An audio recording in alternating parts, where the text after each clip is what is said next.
You know what I love? Sports. I love sports. Sports. When it comes to Texas A&M. Where are you getting this information? Let me tell you.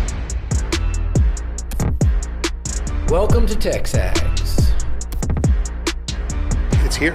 It's time. There's always a buzz in the air when you hit this moment. He is a guy that has gotten better and better and better. He's just got that dog in him. We will develop men. We will graduate players, and we will win championships on the field. I think of him as this hawk. Before long, he's going to be swooping in on those quarterbacks. And they embody what the school is about. It's about getting into hard situations and getting ourselves out. It's about working hard. It's about doing amazing things. And this is a real program. It's not fake. This is a real place. And if you want to be really good at football, this is a really good place to be. You know, if I'm betting on anybody, it's the Aggies. Well, I'd say it was a pretty successful weekend. I would say so, yes. Let's see. The Aggie women's tennis team beat Texas. Okay. Dreamweaver. Aggie basketball looking pretty good. Yeah. Right? Yeah, they can do no worse than 500 now in the SEC race. They might make the tournament, buddy. It's looking very promising. Yeah, okay. I'll keep going. Aggie baseball. Pitching was delightful, to say the least. Well, they give up 2 runs all week? Yeah, and no walks, right? So, incredible pitching performance. I was a little worried about the offense at times. Yeah. Rightly so. Coach Earley was like, we abandoned, everything we had worked on with 2 strikes.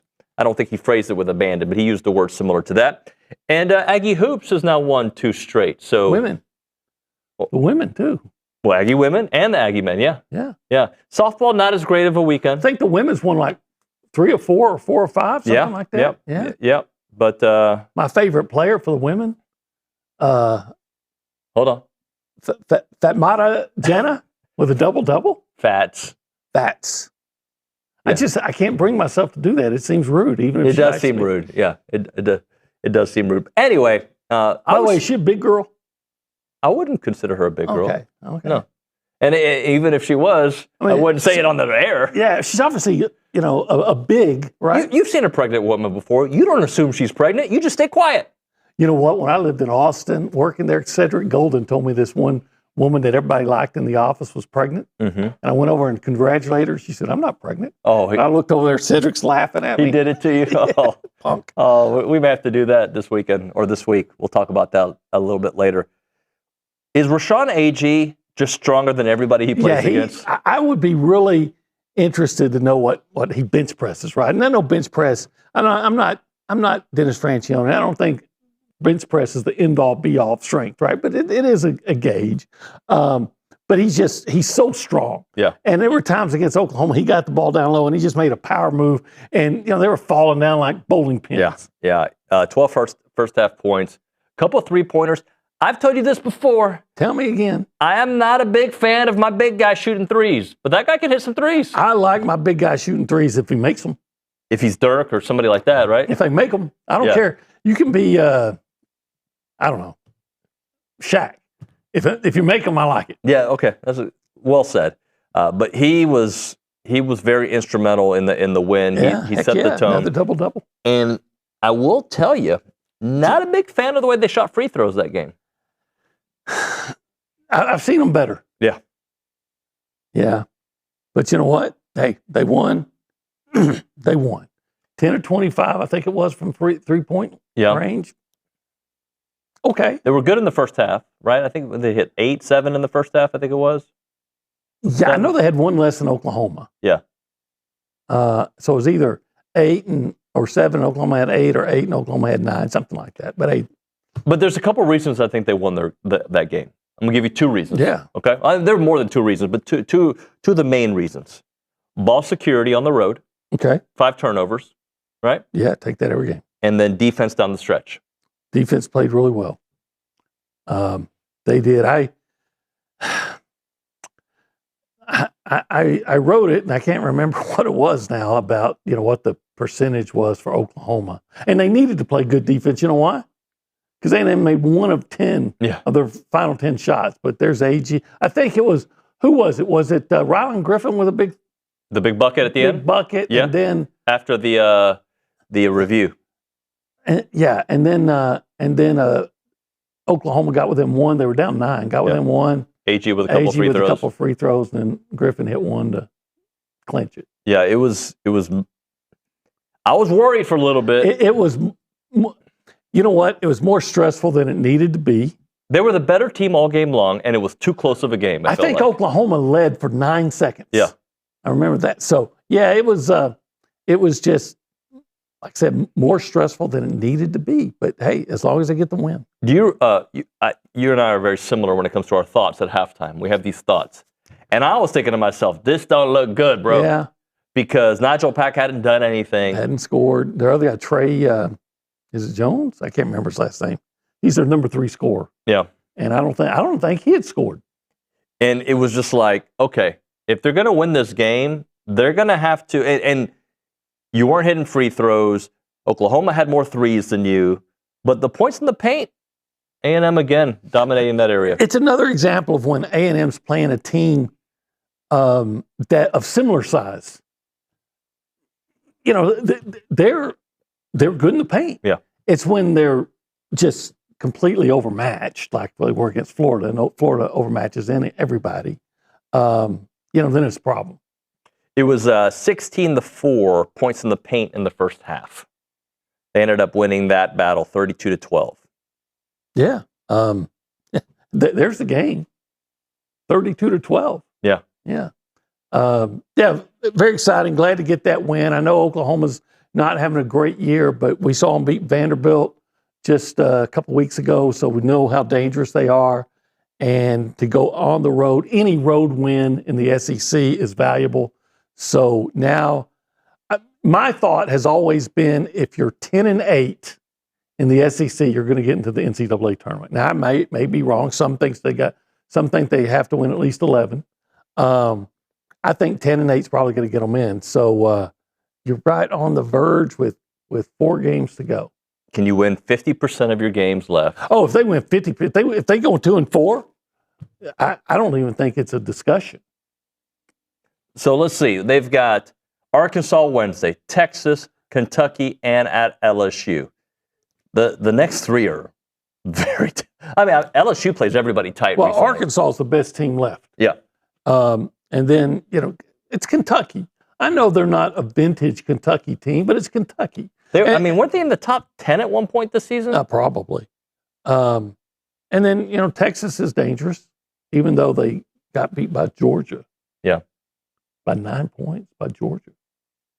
I mentioned that Texas lost to Georgia. Yeah. And did I mention A&M beat Georgia? Like a drum. And A&M beat Texas. But they got to do it again. Yeah, you got to do it again. Look, I think 10-8 gets them in. I would feel much more comfortable at 11 wins. I would feel much more comfortable. Of course would. I'm going to say it now. Say it. I am very skeptical. In fact, I'm pessimistic about their chances of winning in Arkansas. Okay. Because, quite frankly, historically, they haven't done well in Fayetteville.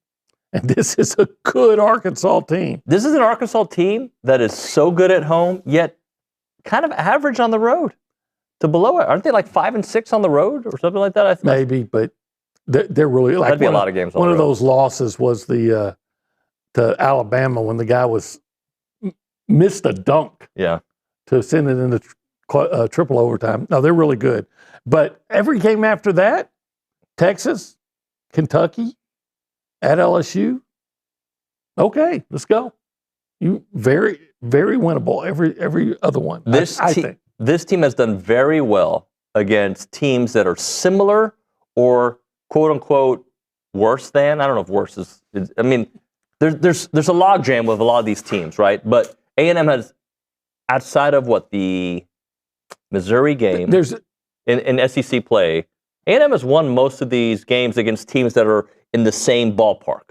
Well, yeah, that's what the 9-5 record would show. Look, did they lose to Florida? Yeah. They lost at Vanderbilt. Yeah. Okay. But, the loss at Vanderbilt, at Alabama, what's so frustrating is that you had such a realistic chance to win that game and let it get away, and that was the same for Tennessee. So if you can play the rest of the season like you played at Alabama and Tennessee, except just one less turnover, one more free throw, and anything's possible.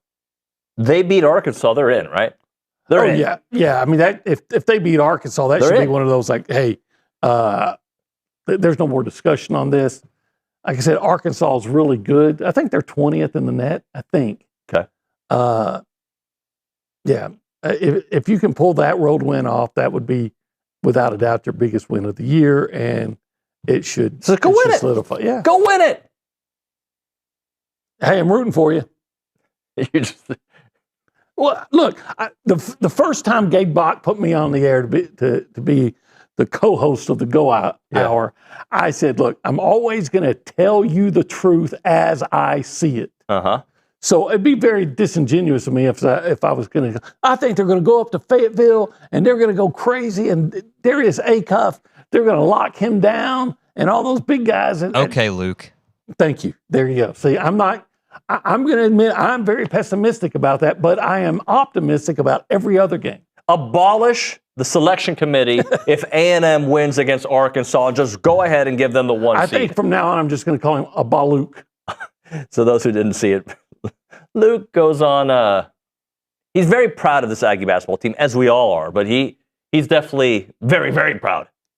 Yeah, and he thinks if Bucky McMillan is not the SEC Coach of the Year, they should just abolish the award. Nobody should ever have it again. I agree with that. Yes, I think there's a lot of folks in Nashville that probably disagree with Luke. But hey, how about Bucky this? certainly deserves consideration. If they beat Arkansas, let's say they get to 12 wins, OB, then abolish the award if A&M doesn't win. I'm with Luke. Okay. It's a lot of work to do. Yeah. How many games are left?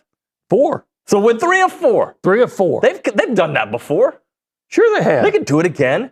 Sure they can. Against the hardest team they've played all year. Well, 3 of 4 is... And they've already beat Texas. They've already beaten LSU. They're halfway there. Halfway. 2/3. But they're not there yet. No, they got to actually play those teams again. Anyway, this is TexAgs Live. We are presented by David Gardner's Jewelers. And where are we? We're on the... Okay, I gotta figure out which way you want to go. We're in the Rollo Insurance Studio. Yeah. We could go in any direction you want to go.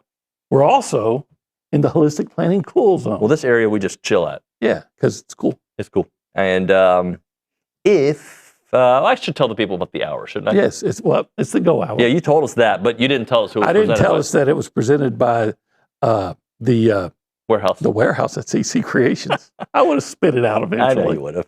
And if you want to be a part of the conversation, you can do it multiple ways. The easiest way is to call us on the what? The Buppies Catering and Bartending Hotline. Yeah, 979-693-1150. Or you can text us on the Catalyst Pure Performance Energy text line. Or you could take a screenshot of a DM you sent me and send it to my boss and try to get me in trouble. Those are all things we can do on the show. Who did that? Don't worry about it. By the way, the text line and the hotline, same number. Oh, it is. That's right. Yeah. 979-693-1150. Let's go around the room and say hi to the humans.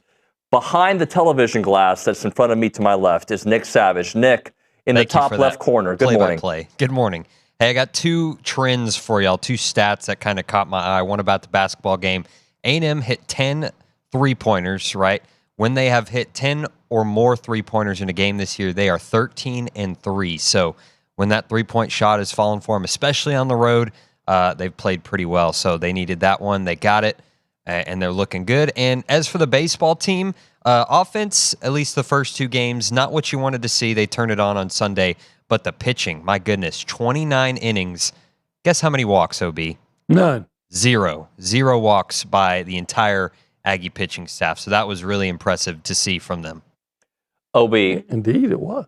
At 8:35, we're going to make a programming announcement. Okay. I'm treating this as like this top secret deal. It's not that top secret. It's just an example of how far TexAgs will go to bring you coverage. So what I want people to do is I want people to text in or YouTube in or premium chat in where you think we will be on Wednesday. That's all I'm asking.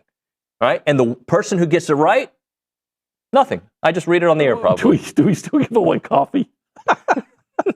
TexAgs coffee. Beat the hell out of mornings. I don't think we give it away. I think you could certainly still get it. But anyway, text the show 979-693-1150. Where do you think we will be doing the show from on Wednesday and Thursday and Friday? You know where we're going. Yeah. Could it be Fayetteville? No. No? No. No? I'm sure Luke will find a way. Where else could we be traveling? Huh. I don't know. South Florida? Oh, that would be nice. That'd be really nice. You'd like that. Probably the weather would be a little better than where we're going. Yeah. Anyway. Taking us to that little place with drinking the little cups of coffee. Oh, cafecito, sí. Why did your pinky out? Have you ever seen my pinky? Of course, it's always out. Oh, my, it's broken. With all that looks like it hurts. Let's go to the Angry Elephant News and Social Center. Haley Dorsey. Good morning. I said that like you were a basketball player, like starting lineup. I know. I was like about to run out the tunnel. What's up? What's up? Last week, y'all both talked about how these past 2 games were not must-win games, but need-to-win games. But it was still great to see both of those as the Aggies came out on top. I wanted to note, though, defensively, they held Nigel Pack, who had 24 points in the last game that they played each other. They held him to just 6 points this game. He had a couple threes, and it had nothing, 0 in the first half. Yeah. Haley? I think it was 2 of 9. And overall, they were 32.8. OU was 32.8% from the field. So second half, I think they shot 25%. 25%. So if they become as consistent offensively, if they can, or as they are offensively as they are defensively, could they beat teams like Arkansas and? The word "can," yes. Will's a much different. Like, will they? If they can hold. Because I think in the first half, Oklahoma shot like 42%, right? Something like that. Right. If they can hold Arkansas to 36% and A&M shoots well, yes, they'll win that game. Have you seen this young man, Darius Acuff, play? Yeah. And he's maybe he should go to the G League now. I don't think he's going to have to worry about the G League. I think he's going to. We're hoping. My son was even talking about him the other day. We were on the phone. Ending up with the Mavs? Yeah, he's hoping. That's what he's hoping for. Oh, that would be nice. Anyway, what else, Haley? Someone responded to your question about where y'all would be. Don't answer. Not yet. We'll wait till 8:35. Okay. Yeah, we'll wait till 8. Do you think this person's right? Oh, no. Okay. No. I guarantee somebody's going to say jail. Well, I mean, that's probably going to happen, but not there. Oh, people are making some really good guesses. Sorry, Mr. Savage, we're not going to answer yours. Not you, Nick, the other one. Because I wish we could be in Baltimore. You like to be in Baltimore? Yeah, because I don't know if you saw this. The Huffington Post put out a tweet on X saying that something like, if you're not cheering for the USA hockey team and not chanting USA, you're not alone. Like, it's a bad thing to be excited that the United States won the gold medal over Canada in men and women's hocky. I hope nobody ever reads that publication again. Right. And so this restaurant. Oh, I saw that. Yeah. Jimmy's Seafood. Yeah. Sent a FO. Yeah. Literally, without the initial. I mean, the full thing. Yeah. To them. And so apparently they've gained all kinds of followers and people going, I would love to go there so I could go have some Jimmy's Seafood. That would be nice. But you know what? That's not where we're going. Something tells me we might be able to get some good seafood, though. Yeah. Where we're going. Yeah. Uh-huh. Yeah. Maybe a shrimp cocktail. Oh, great idea. I like the way you operate. I love shrimp cocktail. Who doesn't?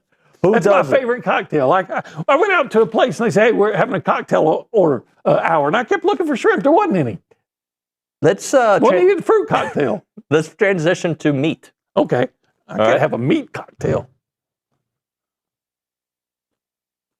It's like a shrimp cocktail with that sauce, except big slices of brisket all around it. Unlike shrimp, it's just like, or maybe some of that. What are you laughing at? What are you laughing at? I can't even do the spot. I don't know what you're laughing at. I really maybe a bunch of ribs around there, or some of that jalapeno cheese sausage. In fact, the meat cocktail it should be a big bowl full of the queso mac and cheese. I don't know what he's laughing about. And then it's circled by the by the brisket. I'm crying. I'm literally crying. Sumptuous brisket. 1775 txbbq.com. Go check it out. Get yourself a meat cocktail.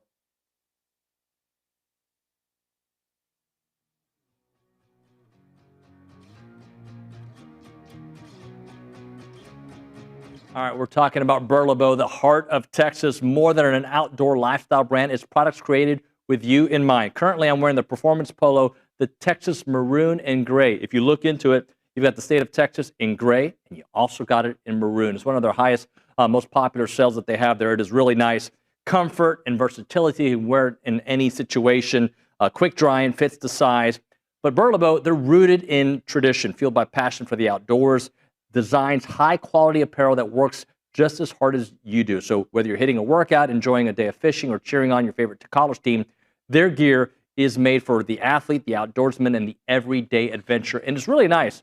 I wore this one to church the other day. People talked about it. Really, my kids were like, yeah, Dad, you look pretty good today. From athletic shorts to your favorite go-to tees and performance hoodies, they have everything you want. Check out burlebo.com and find your new favorite gear. It's Burlebo for the athlete, for the outdoors, and for the family. I wish I had Olin here for it because he loves energy drinks. Catalyst Citrus Spark. This is one of the new flavors out there. Whether you're grinding through workouts, cramming for a test, or closing in on a deal, or getting ready for TexAgs Live, you never know, right? Fast becoming the go-to fuel for Aggies everywhere. Zero sugar, I'm all in for that. Or synthetic sweeteners, no artificial colors or flavors. Catalyst delivers clean, high-performance energy with smooth, crisp taste that is never syrupy, designed for both health and hustle. You want to get going, you use this Catalyst right here. It's about pure energy and pure results. And what sets them apart? Packed with premium nootropics blended to boost focus, clarity, and mental stamina. I need this. I'm in, guys. I'm in. Plus, with plant-based caffeine, vitamin B12, B6, Catalyst supports metabolism and energy production, making it more than a drink. It's your lifestyle training partner. Built for competitors on the field, Catalyst fuels strength, focus, and pure results. Buy now at drinkcatalyst.com. That is drinkcatalyst.com. Train harder, think sharper, pure results. It's Catalyst.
The amount of texts we're getting about the meat cocktail? Yeah. I think I'm beyond that. I'm not laughing anymore. Have you ever been to some restaurants and you'll see on the menu they'll have an item name for somebody?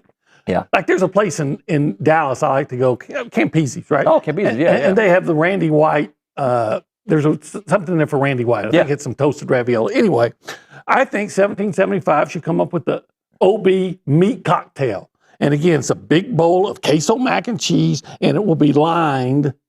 We can even make it your choice. Okay. Of sumptuous brisket, or succulent brisket. You know what? All the it's like a little shish kebab of meat, right? Or the ribs. Yeah. Or the sausage.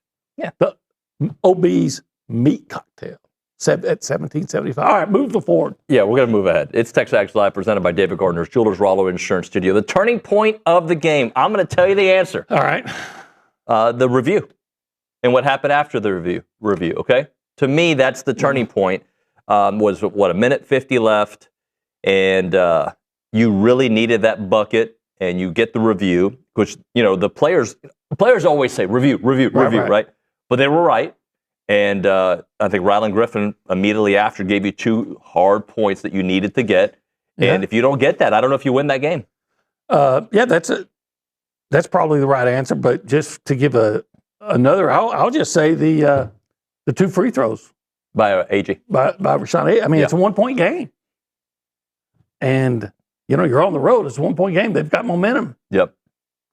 Hit those 2 free throws, and you can't lose. Yeah, and if I were to give an MVP of the game, I'm giving it to Rashawn Aggie. Well, I mean, he had a double-double, so it'd be that or Rylan Griffin. Rylan Griffin came in 14 points, and like you just said, had that big shot. But, I put him as my second most important player. I think Clemens was pretty good. Clemens was really good. What is he, 9 points in the game? Yeah, and I heard them on the telecast. They were right, saying, a lot of the things he's doing are things that don't show up in the stat sheet, you know, keeping the ball alive and things like that. So he played well. I thought the broadcast crew did a really nice job. I did too. Yeah. I did too. So, but you know what? You typically feel like they did a good job when you win.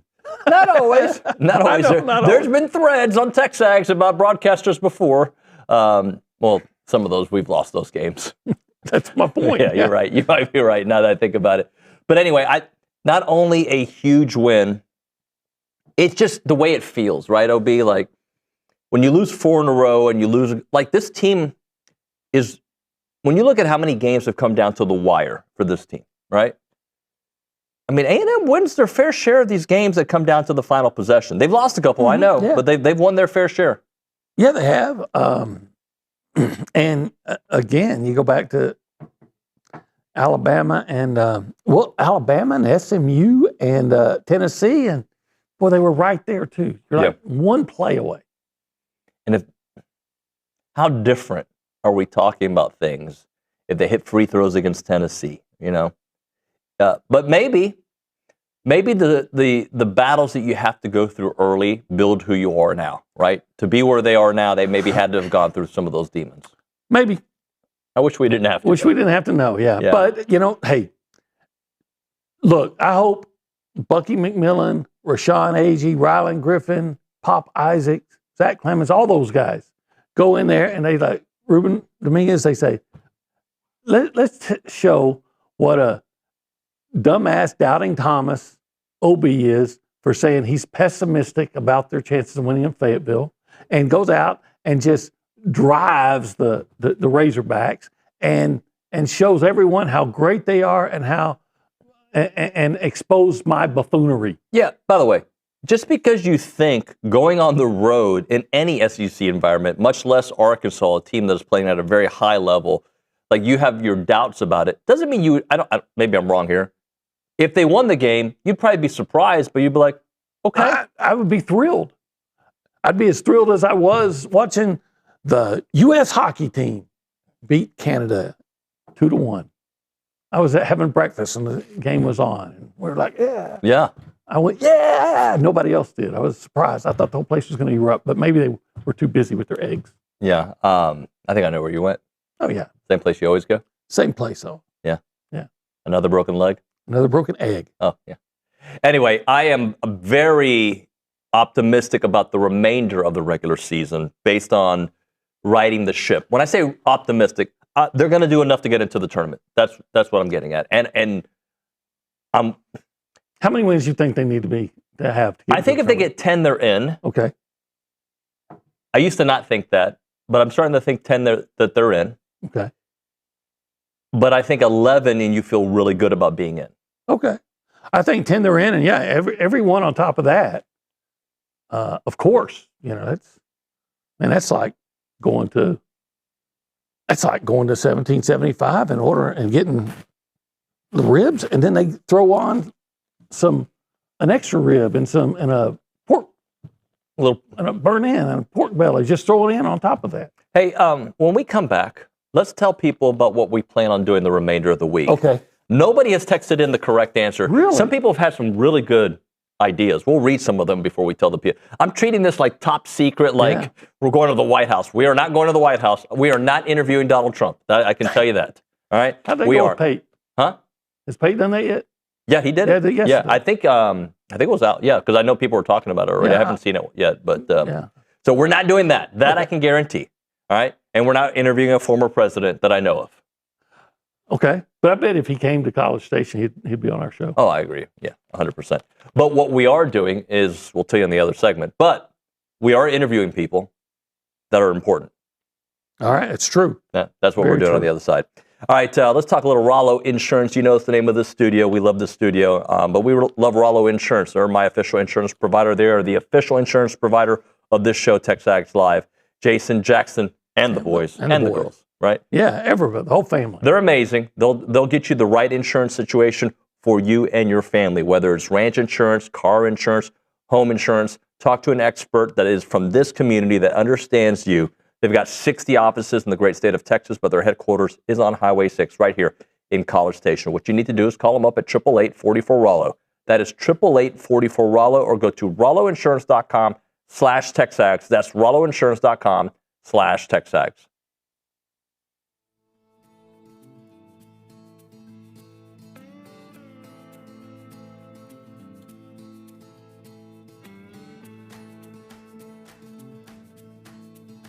Everyone, David Nuño here for Allen Honda. Had a great conversation with them earlier today. John Allen's the owner. He's been here forever, and also their GM, Rusty Skinner, great guy. Wonderful conversation. They're super local. They're a family-owned dealership, not some massive auto group, and they treat their customers like family because they basically are family. They're Aggie alums. They love Aggie sports, and they've been serving the Brazos Valley with integrity, with passion, and commitment to excellence for over 50 years, which is very rare, by the way, for the independents because people trust them. And that's why they've been doing it for such a long time. Whether you're looking to buy, lease, or service your vehicle, you can count on them for transparent, no pressure experience that puts your needs first. And I can attest to it. Had a great conversation about my own situation with them. Their knowledgeable sales team will help you find the perfect Honda to fit your lifestyle, from fuel-efficient sedans to versatile SUVs. Leasing options are flexible and affordable, making it easy to drive the latest models with confidence. And when it comes to service, their certified technicians only use genuine Honda parts to keep your vehicle running at its best, whether it's routine maintenance for major repairs or whatever it may be.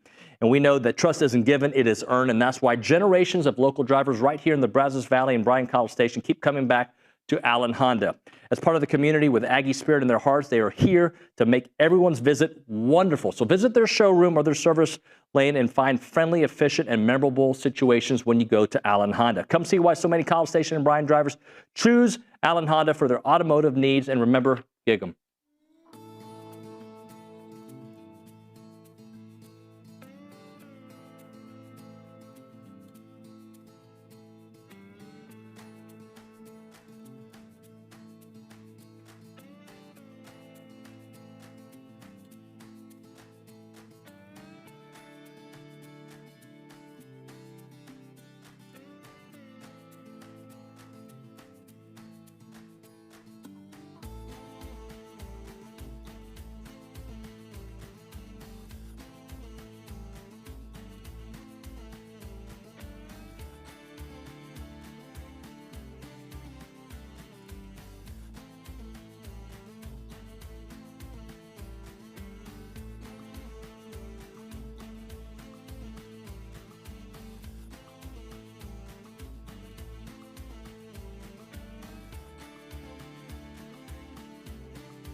We're back here on TexAgs Live. We're presented by David Gardner's Jewelers Rollo Insurance Studio. The Go Hour presented by the Warehouse at CC Creations, hanging out still at the Holistic Planning Cool Zone.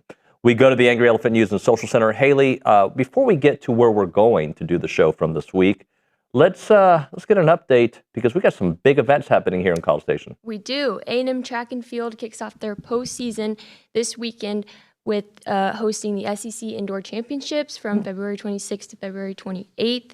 It's nice that it's in the comfort of College Station, so they'll be able to defend home turf and build momentum for the rest of the season. That's right. Coach Henry texted me there'll be Olympians there. It'll be great. So make sure that you go support. Great weekend of sports. We've got baseball on the road. We've got basketball, obviously busy. The Texas game on Saturday. You got to take care of business against Arkansas first. I like track. I like to watch it. I find it fun. I especially like the relays. Yeah. Yeah. Shout out to Coach Henry. By the way, one person did get the where we're going. Correct. But we're not going to read that one first. We're going to read a couple of the other ones first. So, Haley, you want to tell us some of the more, a lot of people said the Angry Elephant. Okay. Which is a great idea, and we've done it before. We are not doing the show from the Angry Elephant. Okay. Okay. What are some of the other answers? A lot of people think because baseball's playing in Arlington this weekend that y'all could be going to Arlington. Interesting. That's a good thought. We probably should have. Yeah. Or could have. Yeah. We've done that before for that weekend. Baseball tournament in Houston. We've got Mexico. Maybe, Yeah, we're not going to go help beat the cartel. That's not my thing. I don't think that's the best, the wisest choice at this time. And I read they're like going to the resorts. I'm not going to those resorts now. Yeah. It'll be 10 years before I go back to Mexico. That'd Good job, my guys. last resort. Any other ones? 3 live shows from 1775. Good idea. On Thursday, Friday, and Saturday. Yeah, it makes the Olympics a week late. No, but there's somebody who got it right. We're the 956. Yes. So no one's in jail, though? No, not yet. Okay. That's going to happen, though. Where are we going to be? TexAgs will be live from the NFL Combine this weekend. Live-ish. We're going to be, we'll be doing a lot of so we're going to be doing some live content. Yeah, we'll be in Indianapolis covering. We got 13 freaking Aggies 13. Going. How many? 13. Say that again? 13. All right. 13 Aggies. The 12th man plus one. Plus one, plus four of us. It's a baker's dozen. From TexAgs. Yeah. A lot of it. College Station representing. Yeah. So we're leaving tomorrow. We'll do the Go Hour. Then we're going to head out. I'll have some content prepared for the 9 o'clock hour. Then Richard will take over. But we will be doing a lot of content from Indy. What that looks like, we don't know. You've never been to the Combine. I've never been to the Combine, no. I've been to Indianapolis. I've gone twice to the Combine. Okay. Was this your idea? Kind of. Yeah, with 13 Aggies going, we talked about it. Like, look, TexAgs wants to continue to be the industry leader when it comes to covering a college program. And we wanted to, others claim that we're the best okay. We're the premier outlet for all things A&M coverage. You can't deny it. We went to the SEC spring meetings for years before anybody else from Texas went. Yep. And then we would send sometimes an army to SEC media days. Still do. We dominate that. Well, we don't send 9 anymore, but we've always been the leader. But we felt it was important. Outlet. We felt it was important to be there with potentially 3 first rounders. Yeah.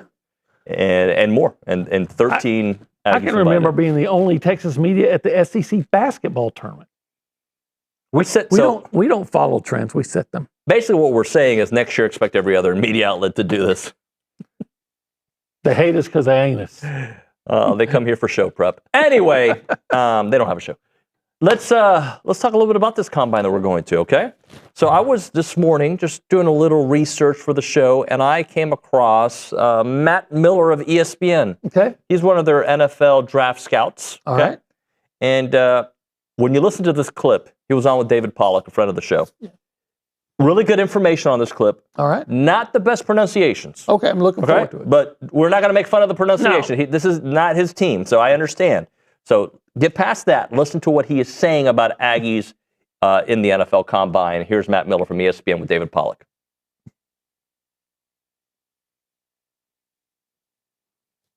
There's so many of them coming to the Combine, it's crazy.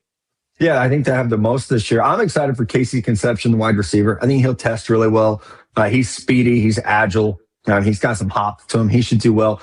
Chase Bisonitis, their offensive guard, he's a stud. He should test well. Cassius Howell, who led the SEC in sacks, he's coming off the edge. He's going to test well. But a sleeper for you, they have an undersized linebacker, Tareen York. He should test really well. And he's a day 3 guy right now, so we should see full workout from him as long as he's healthy after the longer season. But they are loaded, and it is fun to watch and see, the way that Mike Elko has built this program, the types of players they have now. 4 years ago, we looked at A&M. They would have great recruiting classes, and guys never got to the finish line. He's getting them to the finish line. Ain't that the truth? You got Howell. He pronounced that Howell. You got Cassius Howell, right? Casey Conception. Bisonitis.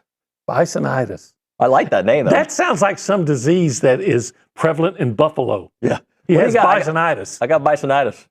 Give me a little shot for that, for the bisonitis. Yeah. The taurine. But, hey, that's not his beat. I'm not going to hold it against him. Hey, at least he was acknowledging. He knew the players. Recognition. Yep. And I would have loved for him to talk a little bit about Nate Borkacher, because I'm hoping this guy. I would have had just how he would have said Borkacher. Yeah, that would have been fun to hear as well. But he's exactly right, though, about getting these guys to the finish line. Yeah. And it's why you can feel good about A&M moving forward, even with 13 guys going into the combine, because Mike Elko and his minions that work for him, minions, that sounds almost disrespectful, doesn't it? Mike Elko and his team have shown that they have a track record, I guess I should say, of identifying and developing talent. Yeah. Even some of those diamonds in the rough. As he said in his press conference a week ago. And Torin. And Taurine. Taurine. As he said, Taurine, I wonder how you'd say Shireen Williams. Anyway, he'd probably just say Shireen. Sharion. How would we say Torian? So Shorian.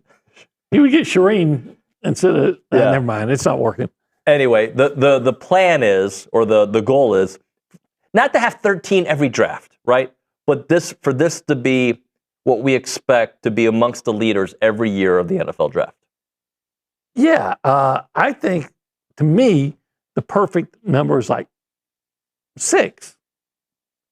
Because I want those guys, I want to have like 6 guys in the combine, but I want to have like 20 NFL caliber players on the team. So that means the next year you have this, you have a steady influx. Right.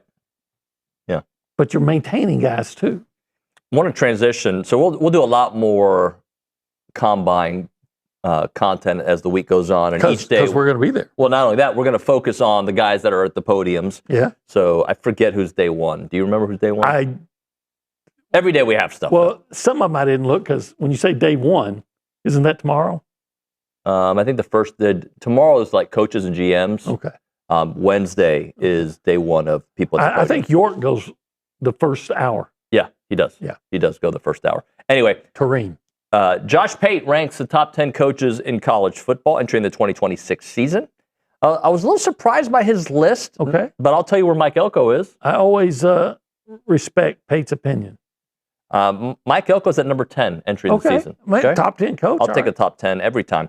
I'm going to go in reverse order. Trump have a top 10? What's that? Did Trump have a top 10? I don't think he talked to Trump about this. Okay. Number 9 on the list. All right. Mario Cristobal. Okay. Okay. I mean, he beat the number 10 guy. So, all right. Number 8 on the list. Number 8. Steve Sarkisian. Well, he beat the number 10 guy too. I was surprised by number 7 on the list. Okay. Kalen DeBoer.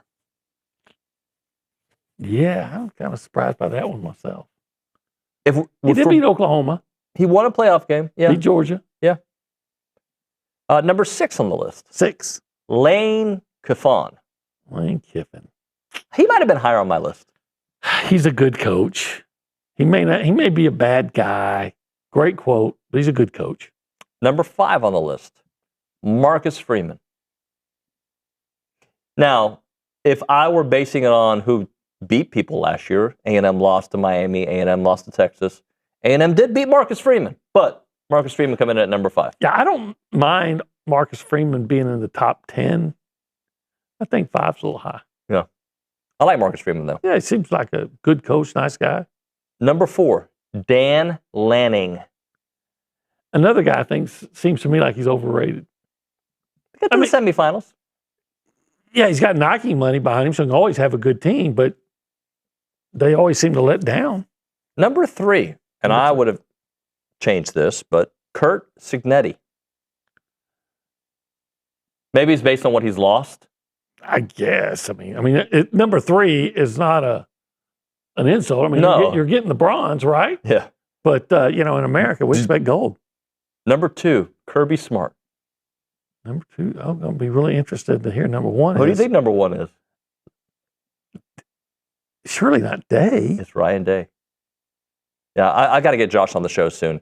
He'll start his regular hits with us again in April, but maybe I'll reach out to him soon because he's been in the news lately. I don't know if you've noticed, though, B. People are talking about him.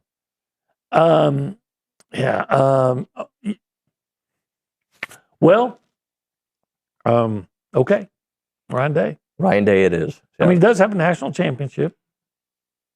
I mean, I would still put Kirby above Ryan Day if we're basing it on history. But he's not. He's going into next year. Right? Yeah. I don't know what that means going into.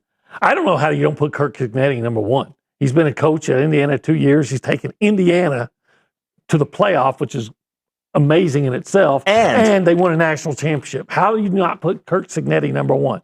Curt Cignetti should be the U.S. hockey program equivalent of college football. Yeah. Well, he put out a graphic just to maybe give a little bit more context to this. He put out a graphic and kind of put some criteria below it. He says it's based on a rolling 3-year blend of the following: on-field results, talent acquisition and development, culture and organizational strength, and slight predictive elements. So what did Curt Cignetti's James Madison do his last year there? And they win like 11 games? 12 games? I got to admit, I don't know what the Dukes did in 2023. Can you Google James Madison football 2023 record? Just let us know that. I'd be interested. But I think they were really good. Yeah. So if you're based on the last 3 years, there's no argument against Curt Cignetti. Google him. He's got 2 losses in 2 years. It might be 2 losses in 3 years. Overall, they were 11-2. So 11-2. Okay, so 4 losses in 3 years. I think that's good. And again, I respect Josh Pate probably more than anybody else in that space.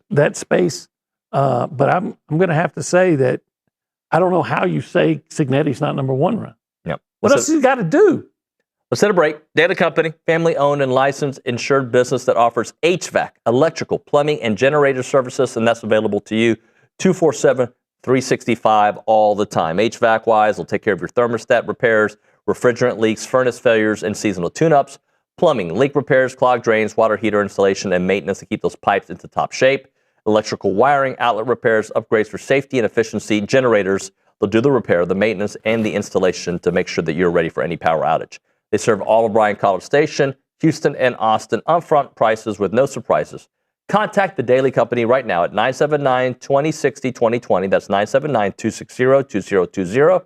Or visit them at godaily.com to experience the daily difference.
Is your jam right here? Is that Waylon Jennings? Sounds like Waylon Jennings. Sounds like Waylon.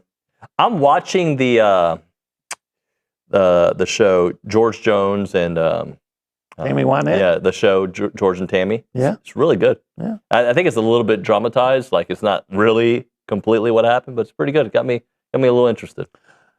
I find Tammy Wynette interesting. Her big song was "Stand By Your Man." Yeah. And her next big song was D-I-V-O-R-C. That was before. D-I-V-O-R. Was it before? I think that was before. Okay. Yeah. At least on the show, it was before. All right. Yeah.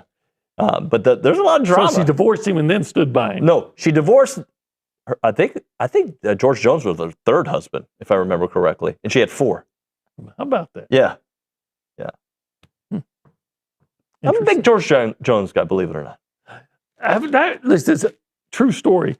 When I lived in Franklin, Tennessee, every Sunday we would go eat breakfast at Steak and Shake because they had a good breakfast and because the kids ate free. Okay. Almost every Sunday when we were there, George Jones. The George Jones was in there because his ranch was like 2 miles down the road. Yeah. Would be in there drinking coffee, having breakfast by himself. And people come over and take pictures with him. He was couldn't be nicer. Couldn't be. I never did because I didn't want to bother him. Yeah. And I've regretted that. But yeah, George Jones was in there having breakfast at Steak and Shake every Sunday morning. By the way, it was Todd who guessed correctly. He sent in his name. Good job, Todd. And Todd, we trust. And I wonder if we have any, maybe we'll hear from somebody, any of our viewers, listeners that are in the Indianapolis area. Yeah, we should hear from some. You know, Shireen's up there. Sure, that's right. We'll talk to Shireen while we're there. I've been told, let's see, who said this? It was, Ag Engineering 12, I believe it was, said that, are we going to eat at St. Elmo's? St. Elmo's. We're going to try. If Liucci was with us, of course we would. We've got to get some wins. Like we've got to get some quality interviews before we go to St. Elmo's. And have that big shrimp cocktail. It's enormous with all those big shrimp, kind of like a meat cocktail would be. Yeah. You're a big meat cocktail guy. I'm going to be. Yeah. All right, Sure Kebab, appreciate you, sir. When we come back on TexAgs Live, I believe Michael Earley is in the lobby. So we'll have Michael Earley on the show, Ryan Brauninger. We'll talk some Aggie baseball. After that, we will also chat with Mark French, Billy Liucci, Bucky McMillan, and Luke Evangelist. That and more. You're listening to TexAgs Live.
What are you laughing at? No, you the way you said Tammy Wynette. I don't even know if that was Tammy Wynette bringing us back. How would you know that was Tammy Wynette? Okay, thanks for listening to the last segment. We were talking about the George Jones Tammy Wynette show and the song Divorce, D-I-V-O-R-C. Okay, He's Ryan Brauninger.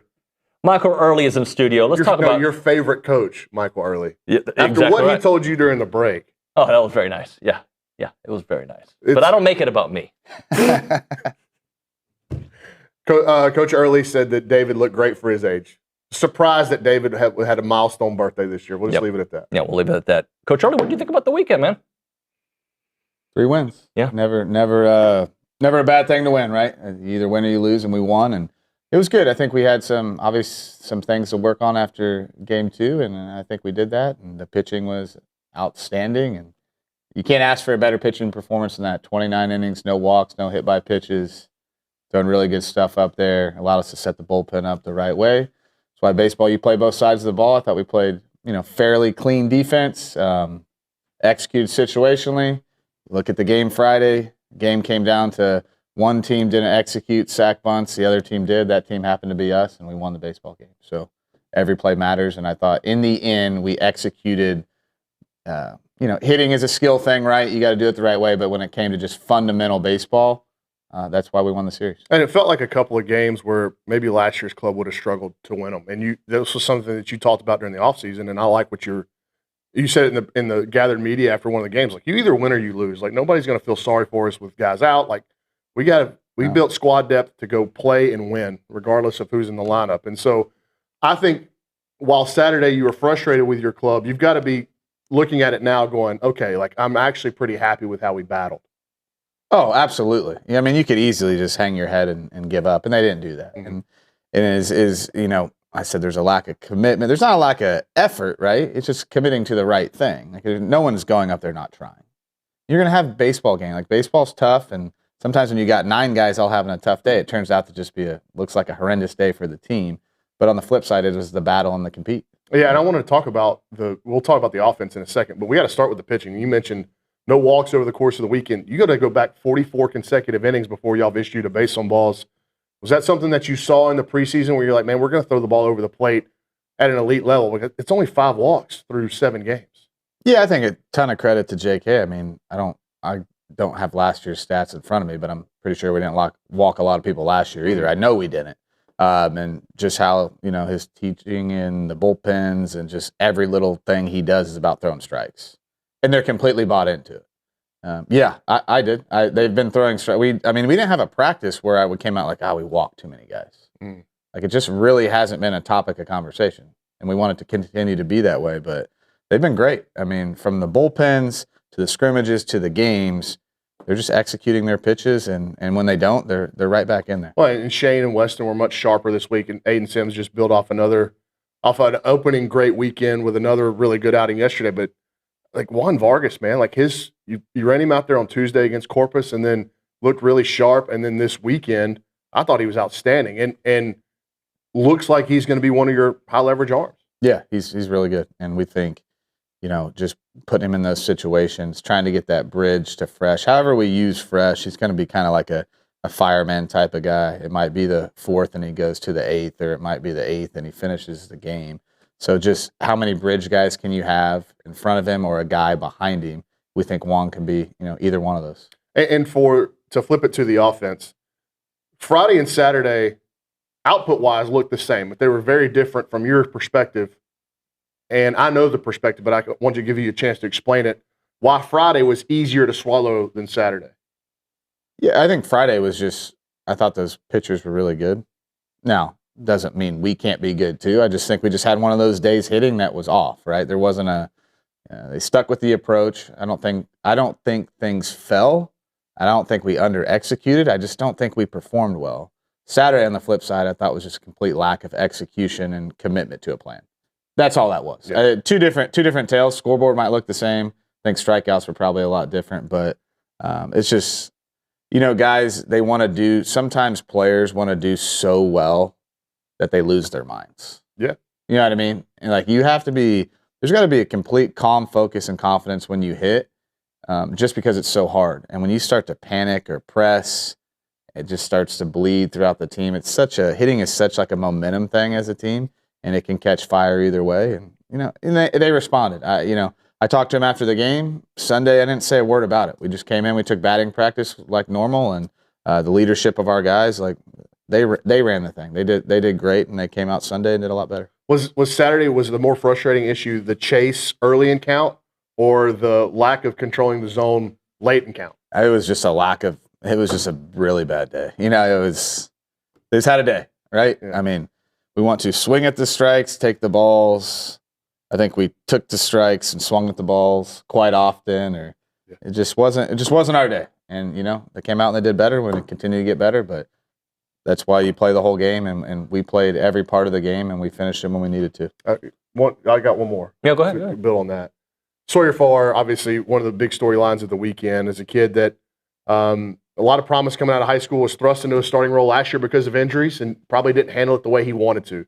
Now he's back out there because of a lot of injuries and gets a chance in one of the toughest spots in sports to me, is off the bench in an important role. Yeah. You've been sitting there for now almost 18 innings, and your number's called. And he got the big hit on a full count breaking ball. And it seemed like to me, after that at bat, regardless of what you said to him after the game on Saturday, but after that at bat, the rest of the weekend was way better. So that was like the pressure that everybody got off their shoulders, at least to me. I think if you just look at his at bat, like it was just an awesome at bat. Awesome at bat. I mean, he got 2 breaking balls early, right, for strikes within the first 4 pitches. Solemn got a good shape. But I think the pitch that really won the at-bat was the 2-2. 2-2, all the pressure. There's 2 outs. We're about to lose. Guy on second base. And he threw the breaking ball a little bit lower, and he didn't even flinch. And in that moment, I was like, okay, he's going to do something. I hope he doesn't hit it right at someone, but he's in complete control. And then he threw the one he threw earlier in the count, just a little bit higher. Stayed on it just enough, which is a really hard pitch to keep fair because of the slowness of it and the break. And at elevation, like you'll hook that foul. Yeah, I mean, this baseball sometimes, if the ball goes a little bit more to the right, we're maybe having a different conversation, but we're not. And he did an awesome job, and it's extremely difficult. And did you see the play? Well, you got to watch the play on replay because I don't think live does it justice. Well, he comes from the opposite side of the bag and then is sliding toward the left center field gap. Yeah. And pops up at me and then hits Gavin in the chest. Yeah, I was really happy for Sawyer, man. He's a really good player. He works really hard. He's been putting in a ton of work. He's never stopped working. He's always ready. And he got us, I thought he got us going yesterday too. Yeah, absolutely he did. It's crazy what confidence does in anything. Mm-hmm. When David's wrestling these guys on the mat and he starts feeling himself, like he probably punches up a couple of belts. Whenever you're confident. I'm pretty confident right now, actually. Oh, yeah? Yeah, we can go find out. Coach Earley, let's go back to pitching for a moment. Aiden Sims, I forget how you phrased it when the season first started, but you're like, he might be higher in the rotation if you didn't have the guys that you already had. He has certainly lived up to it so far. Just talk a little bit about his growth already here in the first couple starts. Just a massive amount of growth from last season to this season. I mean, just how he's developed his slider and cutter, change up, fastball velo's picked up. You always want guys to have that natural progression, that jump freshman year to sophomore year. He made the jump and then some. And his just ability to fill up the strike zone with 4 different pitches. The sweeper is a really, really good pitch, throwing the cutter off of it. And then, every now and then he's sprinkling in a changeup. Right on right doesn't matter. Fastball's up to 94, 95. And he lost a little bit of, week 1, he was just missing way too high with it, right? And it was maybe allowing guys to sit more off speed, but yesterday he was great. I mean, he looks like he's been in complete control and that he's been a starter for a long time. Right. And honestly, that's how he's been since he's been here. And I know you guys have heard a lot about him, but I've been seeing this since September.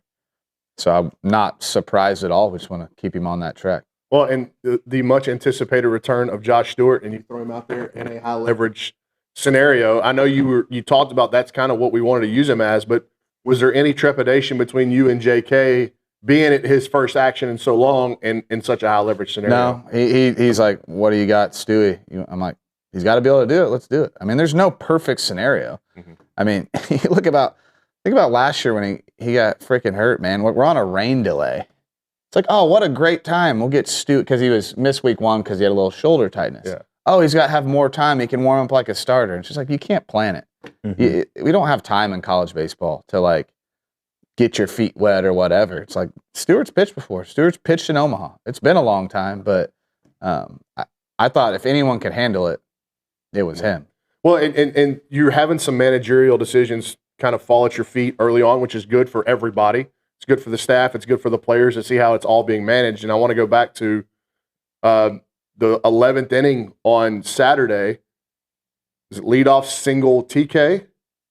And then you have Partita coming up with a chance to sacrifice one of your better runners to second base. You let Nuño hit. It pays off. He singles. And then you can really set up the inning because you've got Travis behind Nuño, who is an elite bunter. Let's just call it what it is. And he makes people panic. He bunts. They panic. Bases loaded, no outs. And it felt like you were going to win the game at that point, for sure. Yeah. For me, it was like I like Nico's at-bats and don't necessarily feel not yet about him bunting. He's got to continue to get better at it, but I just liked his at-bats. I liked where he was. Hits or no hits, I just felt I had a confidence about him that he was going to put a great swing on the bat, and I thought if he could do that, whether he hit a walk, single, or double, we had Travis behind, and then we could really, really put some pressure on him. So those moments are quick, right? But at the same time, we're trying to – you get a guy to second with one out, but you just brought up maybe one of the best bunters in the country. So it's like, all right, if we can just get one more piece here, then we can really, really put it on him. And Nuño did his job, and then Travis did his job. And speaking of Nuño in Boston, again, man, like you guys went into a Sunday with a chance to sweep without Caden Sorrell, Wesley Jordan, and Chris Akopian. You know, that's not just three good players. Those are three great players and three guys that can really hit. And Nuño and Boston Kellner, you thrust them into kind of those middle-of-the-order spots. And Jake Dewar had a good day as well, and Gavin did too. But, like, just the presence for all three of those guys to hit and Jorian hit in the, in order. Was it 4, 5, 6? Yeah, 4, 5, 6. No, I noticed that after I did it. Oh, really? The three freshmen. But, like, that just speaks to what they are. I noticed their age. I'm like, they're good players, man. They're really good. They're really good, and we need them to step up when we have some guys out. And I think, this lineup can be really good when those guys aren't hitting 3, 4, 5, or 6, whatever. When you got Boston in the 9 hole, so you got a really good hitter there right before you get to the top. But it is what it is, and they did their job. And they don't look like freshmen. Their at bats don't look like freshmen. They're starting to really, really grow. I like Nuño defensively yesterday. It was just like a different guy. He needs that experience. Same thing with Boston. You see him getting a little better, but they are good players. I think the biggest thing about them that what gives them potential to make a huge impact for freshmen is their maturity level. Because we get good freshmen. Yeah. We bring in good players. There's talent. Jace was great as a freshman. Talent level. The talent level is there. It's just, do you have that maturity, the confidence? And they do. And then we just got to stay on that track. Well, and Jorian crushes the ball right into the wind, which even a neutral wind day, that ball's well over the bleachers in right center field. And so I'm still curious of like kind of how you spoon feed him. If you keep getting guys hurt, he's got to play. Yeah. But how do you keep spoon feed him throughout the season? We're gonna keep sprinkling him in there or play him if we need to play him, and he's going to keep getting better. I mean, he's had a ton of. He's got to get good left on left. He's actually had a ton of at bats left on left, which is tough. Not ideal for freshmen getting his first one. I think I fed him his first one left on left. Thanks, coach. But you got to be able to do it right because we think he's going to be an elite player. So he's got some things he needs to clean up, and he's just got to understand that he just has to touch the ball. If he touches it, it'll get hit hard. We don't. Yeah. You don't need to generate it. Yeah. No, and just like any young player, it's hard. When you step in the box, it is different than practicing anything else, except for the great ones. They make it all the same. On the health front, is there anything you can update us on? Where you want to start? We got a lot. We got a lot of guys to talk about. Sorrell's hand. Yeah, so it was a stitch. I don't know if you can see my hand about right here in the top. So imagine getting stitches at 10 o'clock at night, and then how that's going to feel the next day. I talked to him yesterday. He wants to try to swing a little bit today. His isn't going to be an issue except for just that pain and just not letting the stitches break. So that, by all accounts, I don't see that lingering at all. We're hoping Chris here in the next couple of days. He's had some good days. And then with Wes, to be honest with you, like at this moment, I'm not sure. He could not have played yesterday. I think best case for him is, we really want to try to get him back for the weekend. I would not anticipate he would play tomorrow. Chris, I'm not sure either. I'll get an update today, but Chris is definitely getting close. Sorrell's, I would feel pretty good about him being in there tomorrow. I can't imagine that he wouldn't be, but we just need to see how today goes. Yeah, I heard that like he didn't realize how bad it was till it was like gushing blood in center field on Friday night. He would have been fine to play Friday. Like if he would have come up to bat again, I can't remember if he did or not. That was Saturday. Yeah, because he walked out on deck and then you ran far out there. Yeah, because you were trying to see if they would make a pitching decision based off him being on deck. Well, it happened on Friday though. Yes, but he played. Yes, he played on Saturday. Played defense. Yeah, played defense. Yeah. But he was fine in the moment just because he's tough, and actually it's going to hurt less without the stitches in. Yeah, but I mean, still ready to play. Yeah. And then Lamar coming into the midweek, really been a good program under Will Davis, and I thought Penn was good. Like definitely, you've been challenged. Tennessee Tech, by the way, 5-0 since they left Blue Bell Park. Penn was old; they were experienced and pushed you guys obviously on Friday and Saturday, and then. But the competition level, like it's going to keep ramping up this week with Lamar, and then what you got in Arlington. Yeah, Lamar's a great program. Will's done an awesome job. I think he's an awesome coach. I think they do a phenomenal job there, and they got some toughness to him. And I just have a ton of respect for their program, what he's done, I think what they're going to do, and it's going to be a tough game. Like since Will's been there, he's just really changed the trajectory of that program. Mm-hmm. You've probably seen it longer than I have, so. Yeah, got to be ready to go. And anytime you play a team from Texas on a Tuesday and a midweek, and they're a mid-major team, they come to A&M, like you know what it is. Yeah, and so do we. So we're excited to get them in here. It would be Gavin Lyons again? Do you know? I would, yes, yeah, I would assume so. I haven't. Again, I told you I won't know anything about the Tuesday team usually at this point in time, but I would be 99% sure. Well, I'm going to talk to JK. We meet here in just a few minutes, and I'll confirm that. 7 games in, what are you most encouraged by, considering you've won games so many different ways already? Just the toughness and competitiveness of our team. I really like it. I really like the makeup, the quality, the non-baseball stuff. Like you got to be good at baseball. You got to play. You can't just be tough. You can be really tough kids and lose because you're not good players. But I know we have good players, and we got a toughness and a leadership that I think is really, really good. Like it makes me. I just feel comfortable, and I have a lot of trust in the guys on this team. I'm just excited to continue to work and continue to go with them. Cool. Thank you, Coach. Appreciate you. Thank you, guys. All right, we'll hit a break. We'll come back with a little bit more with Brauninger. Right now, we're talking Paragon Financial Advisors. If you need real peace of mind, when it comes to your money, check out Aggie-owned Paragon Financial Advisors.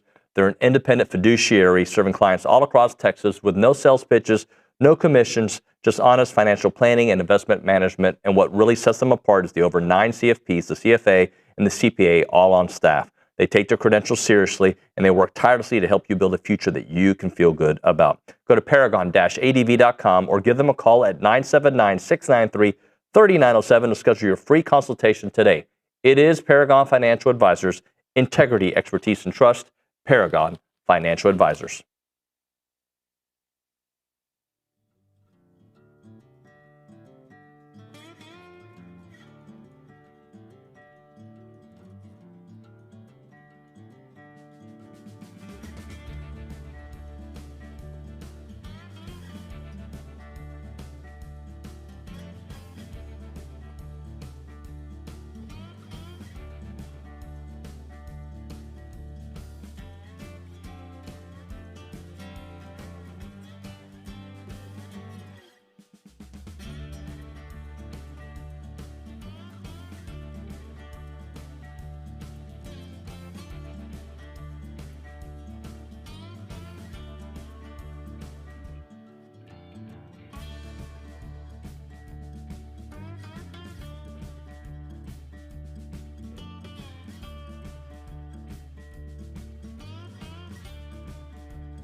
We're back here on TexAgs Live. We're presented by David Gardner's Jewelers, Rollo Insurance Studio. Hey, Bronny, I want to ask you, when I ended the interview with Coach Earley, I want to start with you. This team has been in different types of games already this year. I know that's baseball, but I find it interesting that a team finding ways to win games differently, right? And it's been young players stepping up. They've already been hit with the injury bug, yet they're still winning games. And a big part of that has been excellent pitching throughout. Yeah, that's been the mainstay. That's been, the key cog in the wheel so far. The offense was great in the opening weekend. And really the offense was good on Tuesday night against Corpus. And then on Sunday, yesterday against Penn, I thought they were pretty good. And especially when you look at what happened on Saturday. Like Coach Earley said, I was much more okay with Friday night, even though I thought the quality of at-bats started to tank about the fourth inning of Friday night. A lot of that was due to Penn. And I talked to Wyatt Hensler after the game, and the Friday night starter for Penn, Jake Moss, is already committed to North Carolina for next year. This is a legitimate Friday night starter. It wasn't so I think a lot of people just put it, it's a mid-major starter. No, this guy's going to go pitch in the ACC at one of the premier programs in that league next year. And then the reliever on Friday night, Hensler said, "Dude, that guy ate me alive when I was at Penn. He tore me to pieces up there. It's tough to see." And so I was like, all right, they threw their two best arms at A&M. It was a knockdown drag out. The Aggies found a way to win. Good win. Saturday was the biggest head scratcher for me, and it sounds like for the coaching staff. It was a complete just non-commitment to a plan. And it wasn't a care factor. It was you didn't commit to the right things. You wanted to score so bad and you were pressing so bad offensively that you completely came out of your approach. Yeah. Everything that they had worked on all offseason, all preseason, completely went out the window. And that happened too often last year, and I think that's why it got a lot of folks riled up. So it was really good to see them respond so well on Sunday. And, it depends on how you want to look at it. Was it the Sawyer Farr double that let everybody go, all right, let's go? Or was it Coach Early's speech to them after the game? Yeah. Which he was kind of coy about in the media presser. Yeah. But if you could see. You could tell that they got a much more animated version of what he told the media, which is very common in baseball circles and sports circles, right? The butt chewing that you get is not going to be described to the media exactly as it was, in the locker room and in the clubhouse. So did the team respond to Sawyer Farr's momentum, or did they respond to whatever they responded to? It doesn't matter. Whatever the motivating X factor was to get them back on the right page, doesn't matter. It just matters that it did happen. And it did on Sunday. Sunday was really good. The at-bats were quality.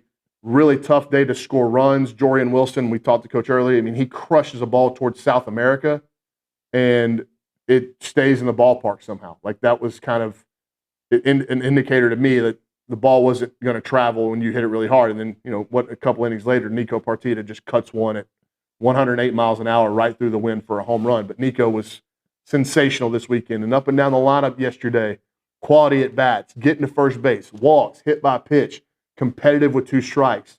That is a Michael Earley offense. And so it was good to see them, after a really, really bad day on Saturday, figure it out and right the ship on Sunday. And to your point, different ways to win, different people being called upon to help you win offensively, because the pitching staff is the reason why you won the weekend.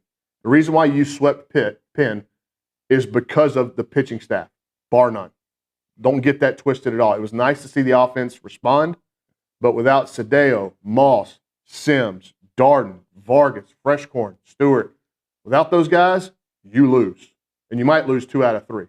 So it is a mid-major. It is an Ivy League school. But don't forget the last time they came in here, they took 2 out of 3. That's right. And in the finale, it really wasn't competitive. They came in and beat you up pretty good on a similar day. It was really cold and windy, and Penn took 2 or 3 from you that weekend. Similar weather conditions, a couple years later, and you sweep the series. And that 22 team went to the Final Four. So nothing is indicative right now of what the season is going to be. But as we start gathering data points, anecdotally, you're encouraged that the offense got off the mat on Sunday, and then you've got to be super encouraged by what the pitching has done. I think it's Nick, can you correct me if this is incorrect, but I think it's 73 strikeouts to 5 walks through 7 games. That is a remarkable ratio. And then the steps that I think Sadeo took from his first start to his second start, what did you see from Shane? Yeah, I think that was kind of predictable. Yeah. Because in start number 1, it was uber strike throwing Shane back to his old personality, but not back to his old self in terms of the physical stuff, right? And the full arsenal being readily available in any count and as sharp as he wanted it to. And it was just going to take him some time to lather up. Well, it took him all of 1 week. And so this past Friday, he looked like the old Shane Sadeo. I mean, elite stuff, elite command, swing and miss, come right at you, great pace. That's Shane Sadeo. And that's why he's the Friday night starter. And if you're going to back him up with what you got out of Weston Moss and especially Aiden Sims, this starting rotation is going to keep you in games throughout the preseason and into the league. By the way, you were correct, 73 to 5. That's remarkable, man. Yeah, it is. No walks, no base on balls in 44 consecutive innings.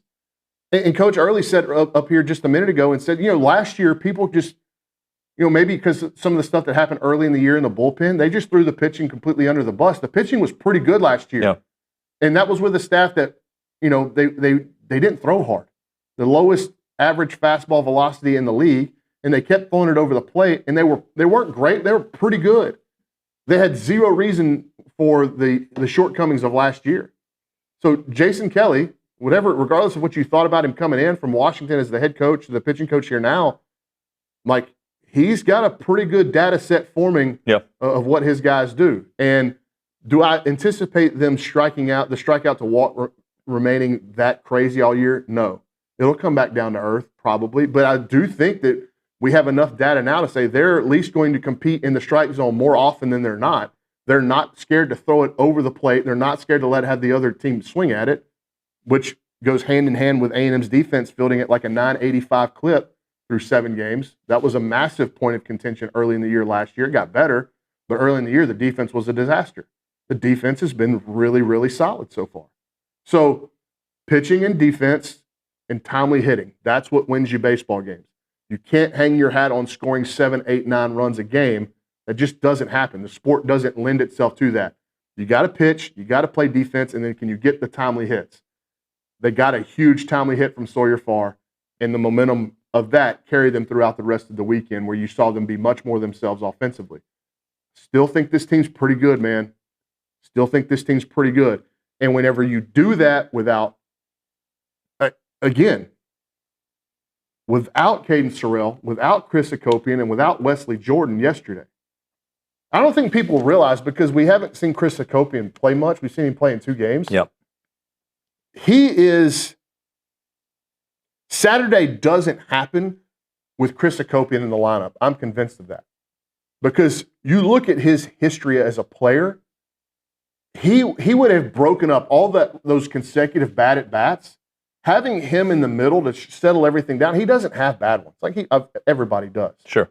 But he is such a consistent, good at-bat haver, get on first base, control the strike zone, work walks. Like, he's a massive presence in the order, especially when it starts kind of fraying from your main standards of and your main approach as hitters. Like your team goals as hitters, you start fraying from that, and you have a guy in the middle that can kind of get everybody back on track with just a good at-bat. So A&M fans don't really know that yet about Chris, but a lot of the people in the baseball world do know that about Chris because they've seen him do it. They saw him do it in the fall. They saw him do it in the preseason. So having Hakopian remaining on the shelf, it's going to hurt this offense, especially on their bad days, because he is a get-to-first base guy. Yeah. And a lot of times all it takes is that little bit of sunshine to break the ice of those consecutive bad at-bats. And they'll have to mature, out of that as a team whenever they don't have these guys. The injury luck, again, has been brutal. These are brutal injuries. But nobody's going to care. Nobody feels sorry for you. And like Coach Earley says, you win or you lose. What are you going to do? So it's been good to see those guys step up. And how good have these freshmen been? They've been fantastic, dude. Like, you count on them. Yes. Boston Kellner and Nico Partita, 2 true freshmen starting on the left side of the infield. I don't know that you could have asked for a better start to their careers at Texas A&M, and they have been massively important. Like A&M is 7-0, and a lot of that has to do with Boston Kellner and Nico Partita. They've been really good. Before I let you go, stepping up in weight class this week too. It's going to get a little bit. Yeah, Lamar will be good. Lamar's a really good mid-major program. Coach Earley talked about how they've kind of elevated under Will Davis there in Beaumont. They'll be coming up here motivated to knock off an in-state powerhouse. They went on the road to Austin a couple weeks ago. Were really competitive through like 7 innings, and then they ended up getting run ruled. I think they had the lead maybe in the 5th or the 6th, and ended up getting run ruled by Texas. So that'll be a bad taste in their mouth. They're going to come up here motivated, and then you go into a weekend at Arlington. Virginia Tech's going to run out a Friday night guy with a big arm. Now the numbers don't really match the talent. At least they haven't yet. So maybe he's more prospect than player, but it's a big arm. Have you seen what UCLA has been doing to people? Destroying them. They just bludgeoned TCU in Los Angeles last weekend. TCU, a top 10 team going in there, they swept them, and then 2 of the games like blew their doors off, like non-competitive. UCLA is, to me, the clear-cut best team in the country right now. I think LSU would probably have an argument with that too, but UCLA is exceptionally good. And then you finish off with an uber-competitive Arizona State team who the last time you played them in Arlington, there was some bad blood between them. I remember that, yeah. And I think the Sun Devils maybe look at Michael Earley and what he's done. And, he left Arizona State, is at A&M, and you flip Gavin Grahovic, flip Nico Partita. Like, he's kind of been a thorn in their side. And so I think that they would love nothing more than to kind of get back at him if they can. So going to be a super competitive week for these guys. They got to get healthy, man. Yeah. I don't think any of these injuries are long-term, but it's hard to really put a full analysis together until you see what they look like all together and healthy, much like it was last year. They had very small windows of the season where they had their full arsenal. And when they did, you saw how competitive and how good they could be within the SEC. This year, they got to get them all back because I just don't think that they are going to be able to withstand a full season without Sorrell, Hakopian, and Wesley Jordan. In fact, I know they can't. Thank you, Bronny. When we come back, Mark French is going to join us, talk a little Aggie hoops. 2-game win streak. We'll break it all down. Right now, when it comes to preserving your farm and your ranch's legacy, it's about capturing the wisdom that soil was found on, right? And Heritage Films basically does an amazing job of telling that story. They want to be the documentarians for everybody's family, for their family business and their family ranch. Chance McClain and his team will do a 2-hour documentary on the important things to your family, right? If it's your family business, they're going to come and they're going to interview all the folks that need to be interviewed. If it's your family, if it's your grandfather, let them tell that story so the future generations know exactly what the family is all about. And if you're getting, if you have a ranch, how about the future generations that are going to inherit that ranch? What you need to do is check out the website, yourheritagefilm.com. Yourheritagefilm.com. Heritage Films captures the wisdom your grandkids are going to need. 713-893-8341. 713-893-8341.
And we're back here on TexAgs Live. We are presented by David Gardner's Jewelers Rollo Insurance Studio.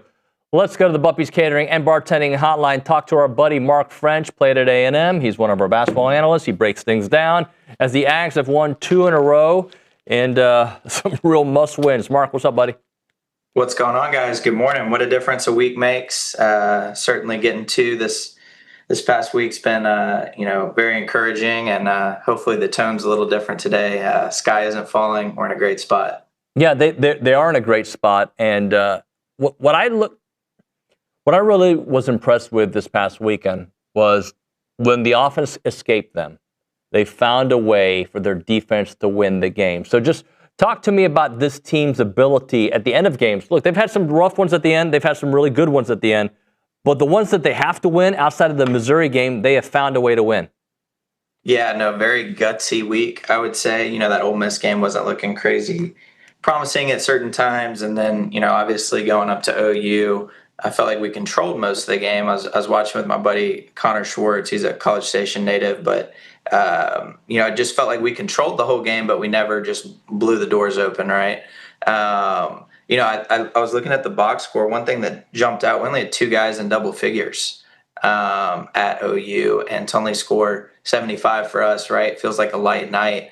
But just felt like we were super engaged, shot 40% from 3, shared the ball, 14 assists. I thought it was a really mature win, is what I would say. I think it's one of those things, as you get later into the season, you have to you kind of figure out our team's going to have other ways to win.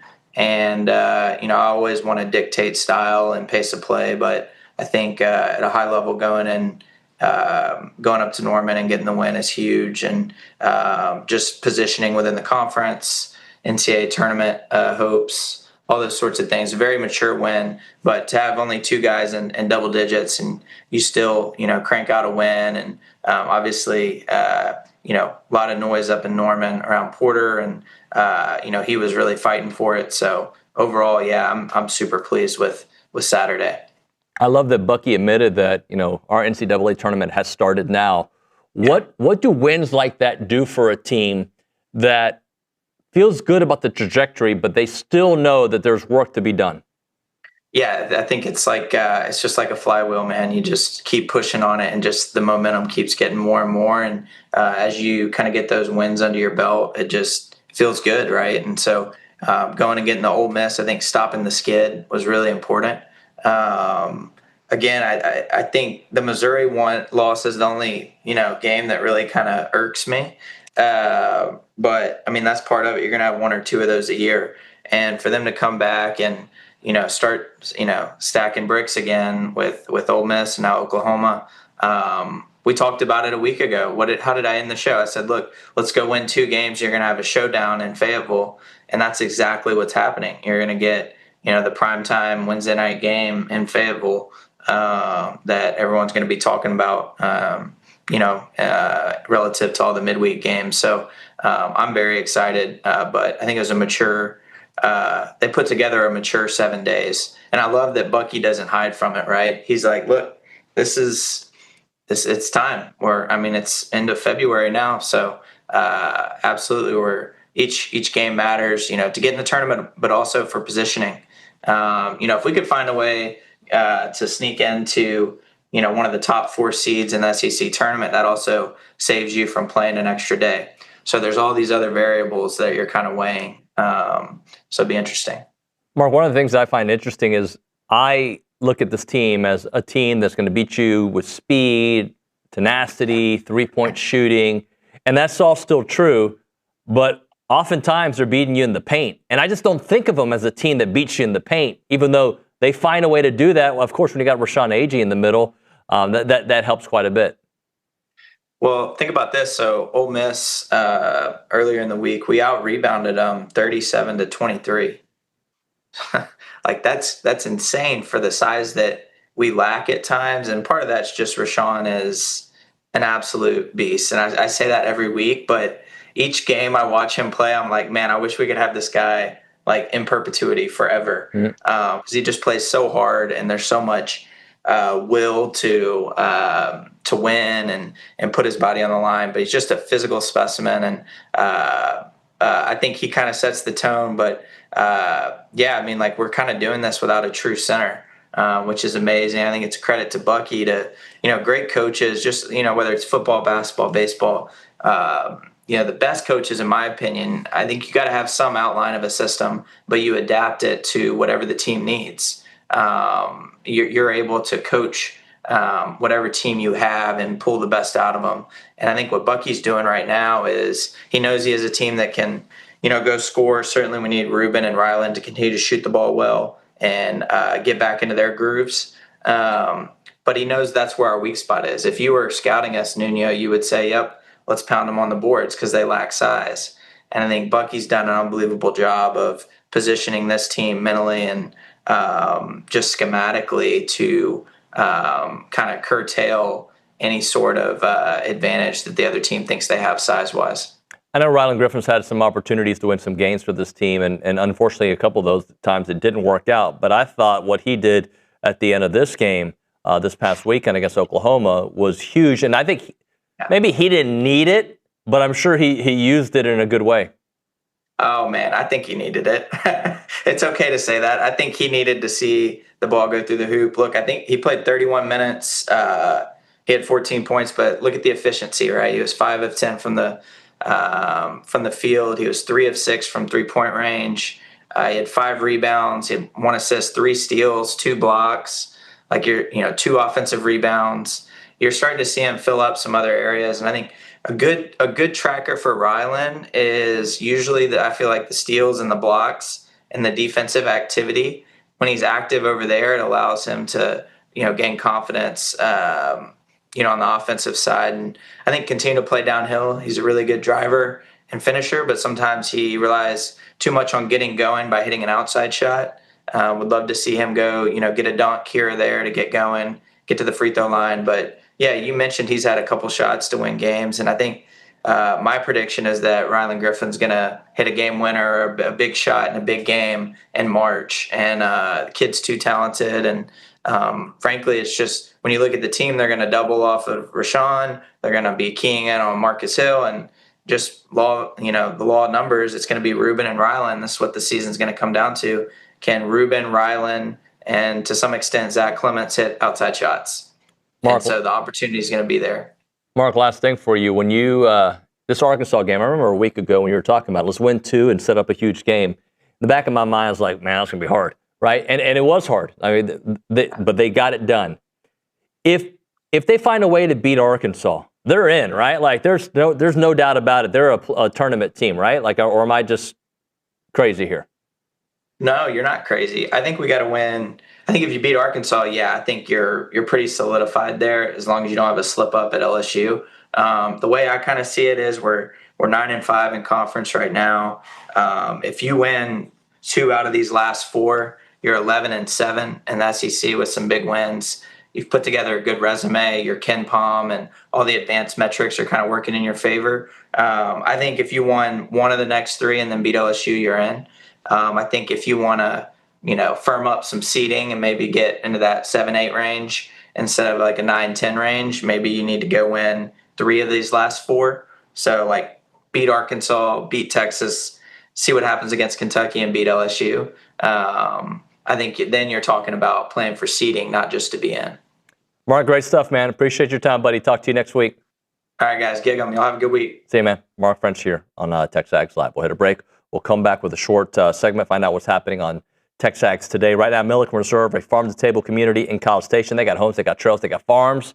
They've got wide open spaces, and they have a mission to build a healthy community around nature. They're dedicated to the conservation of a healthy lifestyle, 2,600 acres of open space, 30 miles of trails. They got beautiful homes there. There's a place for families to cherish generation after generation. When you go there, just know 20 years from now, it's going to look like exactly the way it looks right now because they take great pride in keeping it exactly the same way you found it. They want to provide a natural setting for people to connect and come together where you can go hiking, biking, and canoeing. You name it, you can do it there at Milliken Reserve. Learn more at millikenreserve.com. That is millikenreserve.com.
And we're back. TexAgs Live, presented by David Gardner's Jewelers Rollo Insurance Studio. Let's go to the Angry Elephant News and Social Center.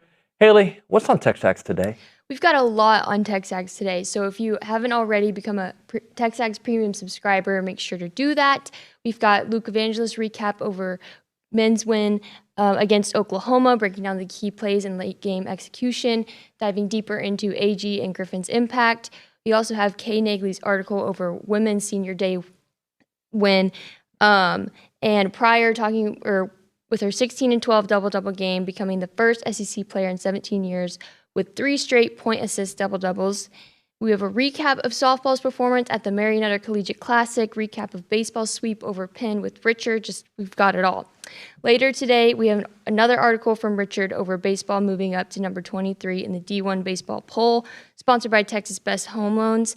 Bronny's baseball thoughts with Bach Realty, a pass-back interview with volleyball All-American transfer Natalie Ring, and a men's basketball press conference.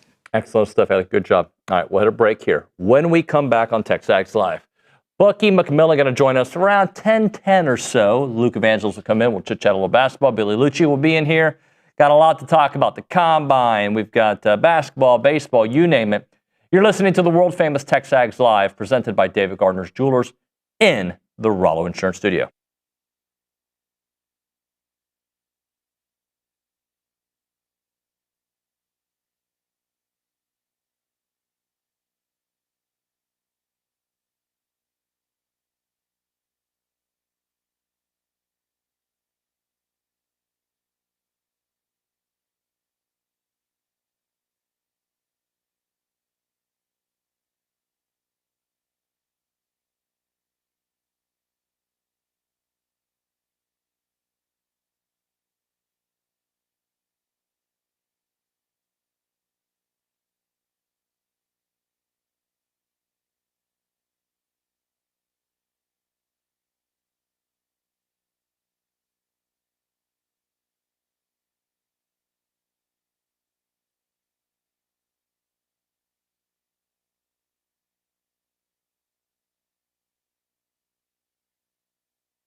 We're back here on TexAgs Live. We are presented by David Gardner's Jewelers, Rollo Insurance Studio. Just a minute ago, some breaking news. Porter Gardner is going to retire from the Association of Former Students. He's a dear friend of mine. I know you've known him for a long time, Billy. Just came down a couple of minutes ago. Going to retire at the end of the year. Nick Totten is going to take over, and he's already been named the successor. Porter has been very instrumental in my time here in College Station. It's been like a mentor to me, so love that guy. I think you and Many more others. people than you can count over the years, Mhm. right? Like he's the definition of an Aggie. Also very good friends with Paul Feinbaum, as you may or may not know, Luke. He was one of like the first people. You always talk to Paul, and he went above and beyond just to kind of initiate, indoctrinate, just teach him all there is to know about the new team that's going in the SEC way back when. And that matters too, because that's kind of, you go through that vessel and it spreads throughout the SEC. And I just think, like I said, the epitome of what it means to be an Aggie. Yeah. Porter. So great dude, and obviously he'll be here. We'll see him around. Well, I want to add one thing. He also did And a great daughter. Yeah, Kelly Garner, by the One way. of our best employees. Sorry, Luke. Hate to break it to you. I mean, she is one She of the clears. best. She is. She does clear. She leads the league. That's fair as Billy. But I also want to thank him for hitting a grand slam with my boys. So Oh, yeah. my You told boys, me that the other day. Yeah, my boys went to go meet with Porter in November, and they wanted to go to A&M, but when he talked to them about A&M, Christian came home and said, "Dad, I am going to A&M." Porter made me like realize everything you've said, like grand slam. So thank you for that for Porter. A little basketball chat before we get Bucky McMillan on the phone line. Buddy, I think Mark French said it best. What a difference a week makes. Yeah, I mean, what a difference. 1 point, man. Was it 1 or 3 they beat? Did they end up beating Ole Miss by 1 or 3? They 3. beat I mean, them by 3. They pulled. Yeah, what a difference that a late comeback in a game that you look like you might be down and out in the season on the brink, and they look. I mean, it wasn't a perfect game in Norman. My thing is, how often are they on the road in the SEC? Right. So I don't care about, I didn't care about any number of three-pointers, free throws, letting the lead get whittled down. All these things happen on the road in this conference. They went on the road and beat an OU team that was heating up. I know they had gotten beaten pretty good by Tennessee the game before, but they were playing much better basketball than they were earlier in the season, even in a lot of their losses. So I thought that was a trap game if you just looked at the conference records and you realize that all the pressure in the world was on A&M going on the road to play in that arena that wasn't, it's not like some of the ones it wasn't like going to Alabama. It wasn't like Reed Arena in a couple of these recent games. So you go in there, you get lulled to sleep. They got size. They got shooters. They've got a prolific scorer, obviously, in Pack. And it came down to a final couple possessions. And you either make them and you keep this dream alive or you don't. And it's a different conversation today. What was the vibe like there in Norman? I mean, the team was just after the final buzzer went off. I don't know if a sigh of relief was the right word to say, but just they were obviously excited to win. But just another one that was not pretty whatsoever. They obviously have a lot to clean up, but I think they were proud that they won that game with their defense. Yeah. Which there's really no better time to get the defense humming because they're about to play the two top offenses in the league in Arkansas and Texas. I think Bucky was especially proud that they were able to get stops, force tough shot selection in the second half. And, you don't even see Nigel Pack on the top 3 performers list. In their last 54 minutes against Nigel Pack, he has 6 points. And that's a guy who had 24 points in a hurry at Reed Arena last time he played him. So he was very proud of Marcus Hill's defensive effort and then the half-court defense as a whole. You're never going to complain about a quad 1 road win in this league, and I think they were relieved to get the win, understanding they have to be better offensively and better at the free throw line, but they were very proud with their defensive effort. Look, to me, you got maybe the second most daunting ask in the Southeastern Conference coming up. this week to go to Fayetteville. I guess going to Gainesville to play that particular team, environment-wise, it probably is Fayetteville right now. I mean, Rupp's always Rupp, but it's as daunting a task as you can have in terms of an individual game in this conference. You go shoot your shot, see what you got, and then those next two, I mean, what a 3-game stretch. And then you go Texas and Kentucky at home. But I'll say this about those two teams. A, the Aggies have already beaten the Longhorns, just like they had already beaten OU, and they double-dipped them. And B, if it seems impossible to say, if we're just sitting here going, man, I'll be happy to split with Texas and Kentucky, I would say I would too, because I know what that target number is. But why not beat Georgia, a team that you beat by 20, that you smoked, or did they end up beating 15? You were up by 20 right to start the game. But you went into their house and smoked them. You know what Georgia did last week? They beat Kentucky and Texas. They beat Kentucky and Texas. And one of those games was on the road. So, I mean, that is doable. You get them at home.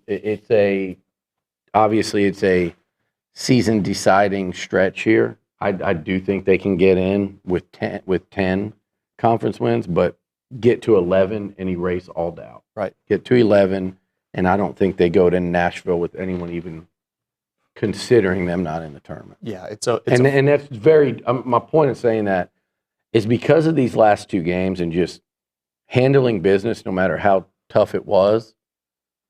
And by the way, look around the conference. Look at LSU in their last couple games. You know, they tested team's tight. They tested Texas to the limit. We mentioned Georgia.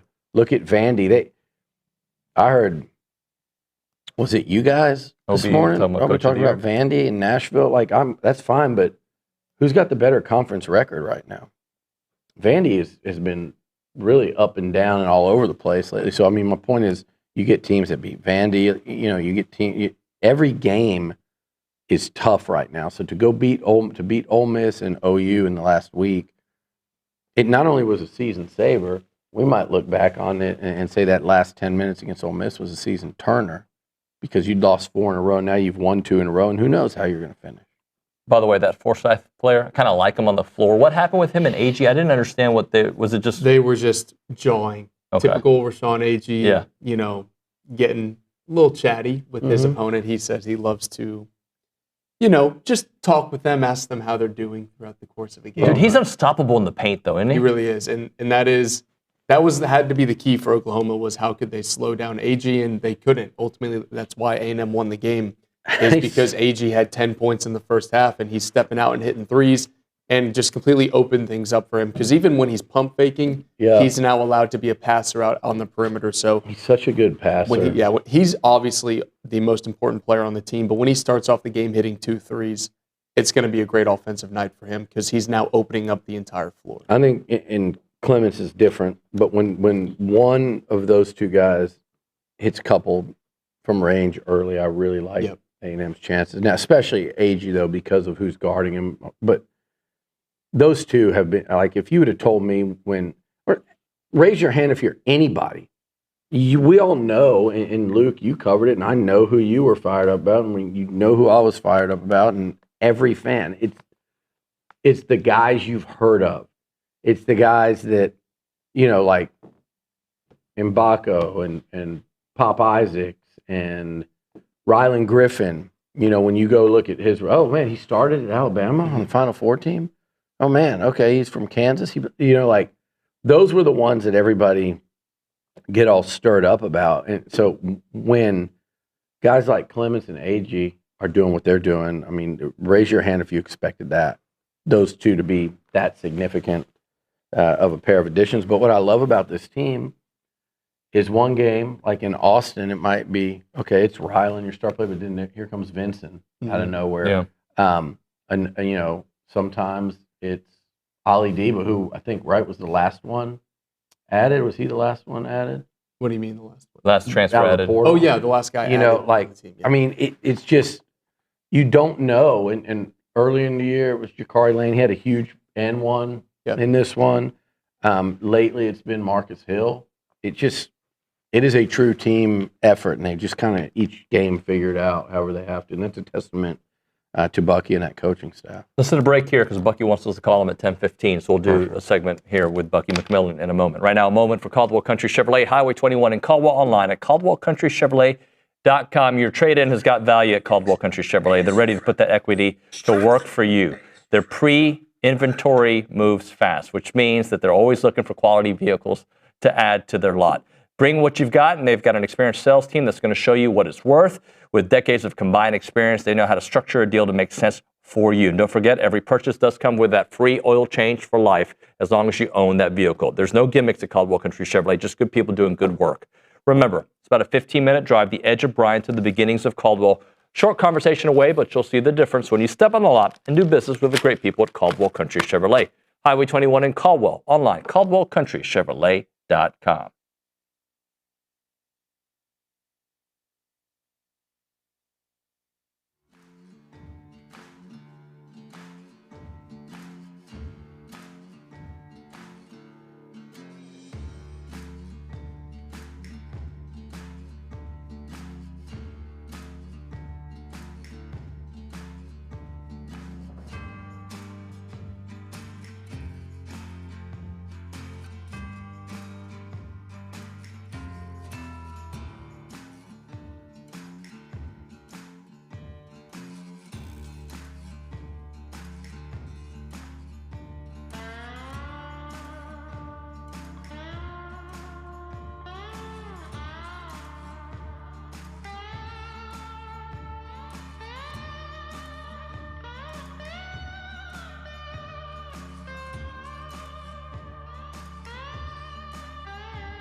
All right, we're back here on TexAgs Live, presented by David Gardner's Jewelers Rollo Insurance Studio. Continuing on with this basketball conversation, we go to the Buffy's Catering and Bartending Hotline. Bucky McMillan joining us.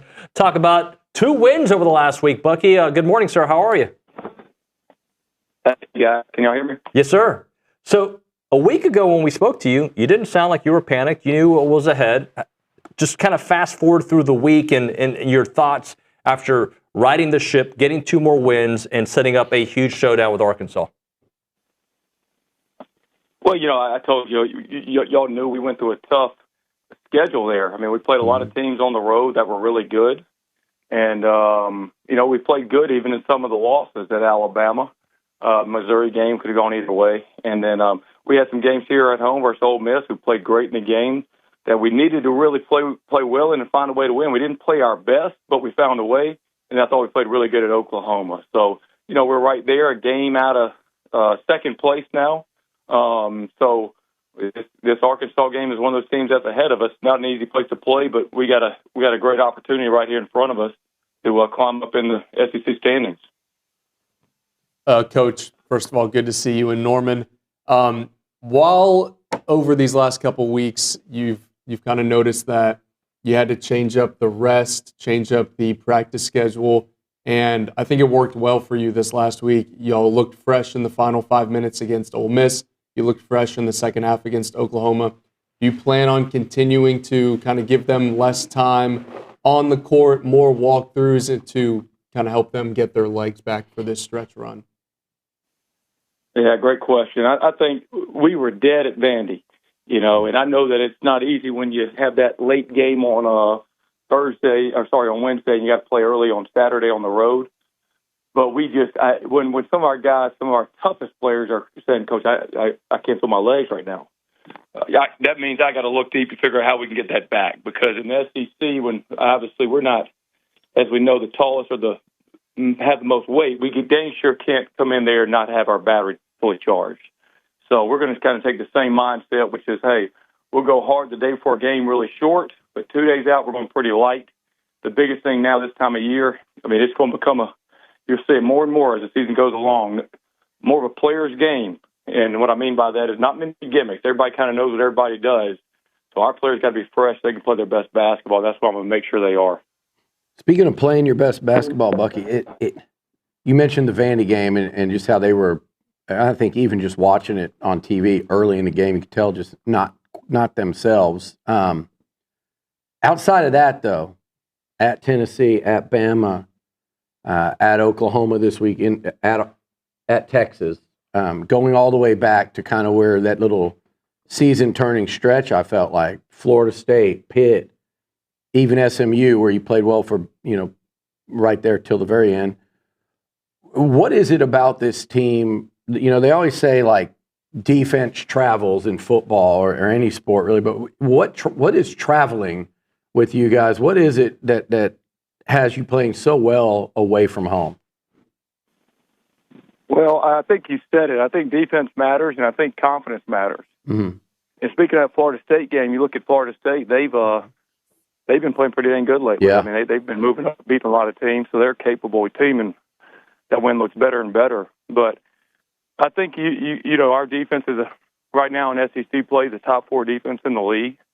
We have been good on the road because I think our guys, when we go on the road, we're not just sitting back in a 2-3 zone and hope. I mean, we're attacking on the road, and I always think that favors a road team to go into someone else's place and not be a counterpuncher. Go out there. And as soon as the bell rings, let's get it on. And then the only game that we had that was a double-digit loss was the Vandy game, but we had it down to 7 there with 6 minutes left. Had a questionable call there that we would have had the ball back on. But every other game, it's been, we won it. We won, obviously, at Oklahoma. We won at Texas. Close at Bama. We shot away. Double overtime at Tennessee. Won at Georgia. And then we won at Auburn. So, I know Bud Walton's its own challenge. One of the toughest places to win in the SEC. But, I think we got a team that can go in there and play good basketball and give ourselves a chance. Bucky, we talk about Rashawn Agee almost every week, but he finds different ways to beat teams. It could be how strong he is in the paint. It could be hitting a three to start a game. It can be hitting clutch free throws down the stretch.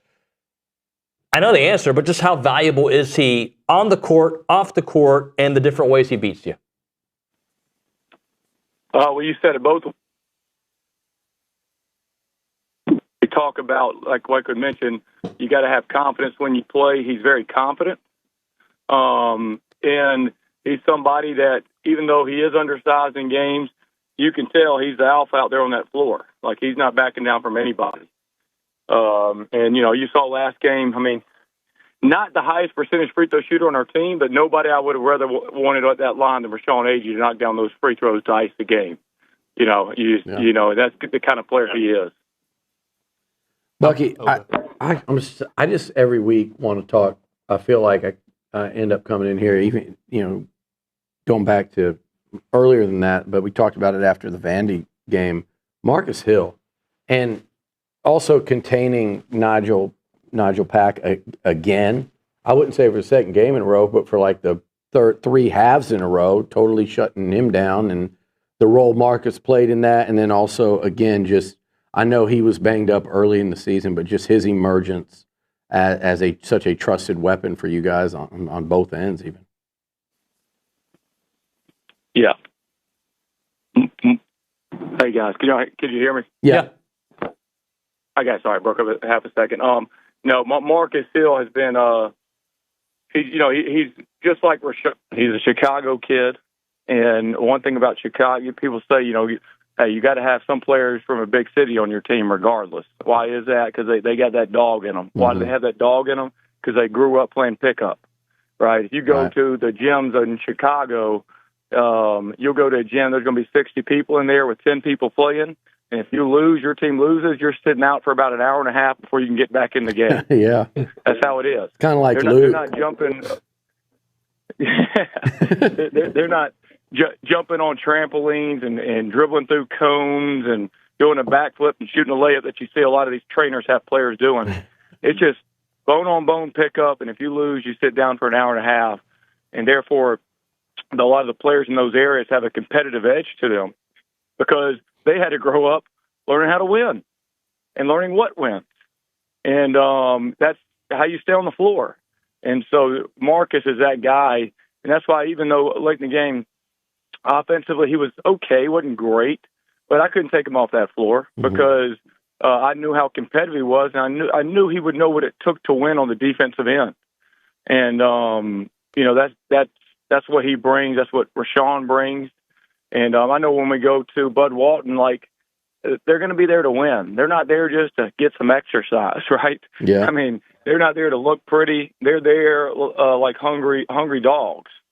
And you got to have that. I think that's overlooked a lot. A lot of these teams that you'll see, and I'm not going to mention there, some teams in our league that are usually pretty good that are not as good as normal. It's kind of what I see from them. They don't have that. They have more of the, you think they're just out there at the beach in LA sometimes before the game. Yeah. It's a fashion show kind of deal. How do I look out here with guys like Marcus and Rashawn? They don't take a mirror to the road games. They don't care how they look. They are there to make your life miserable when they play, and that's what they live for. Yeah, Marcus was really fun to watch on Saturday. You mentioned the defense. It's been a while since your defense carried you down the stretch, and I thought that was the best the half-court defense had looked in that second half in the month of February.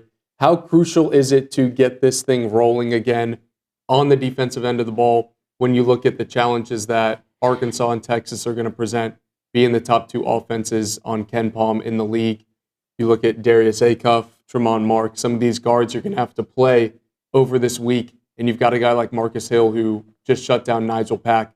Just what is going to be emphasized in practice this week on the defensive end with the challenges that you're going to face from these two offenses?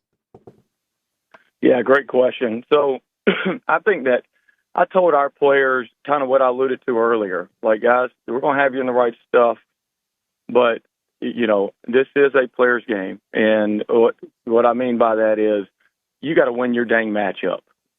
At this time of year, you're going to know what you're supposed to be doing.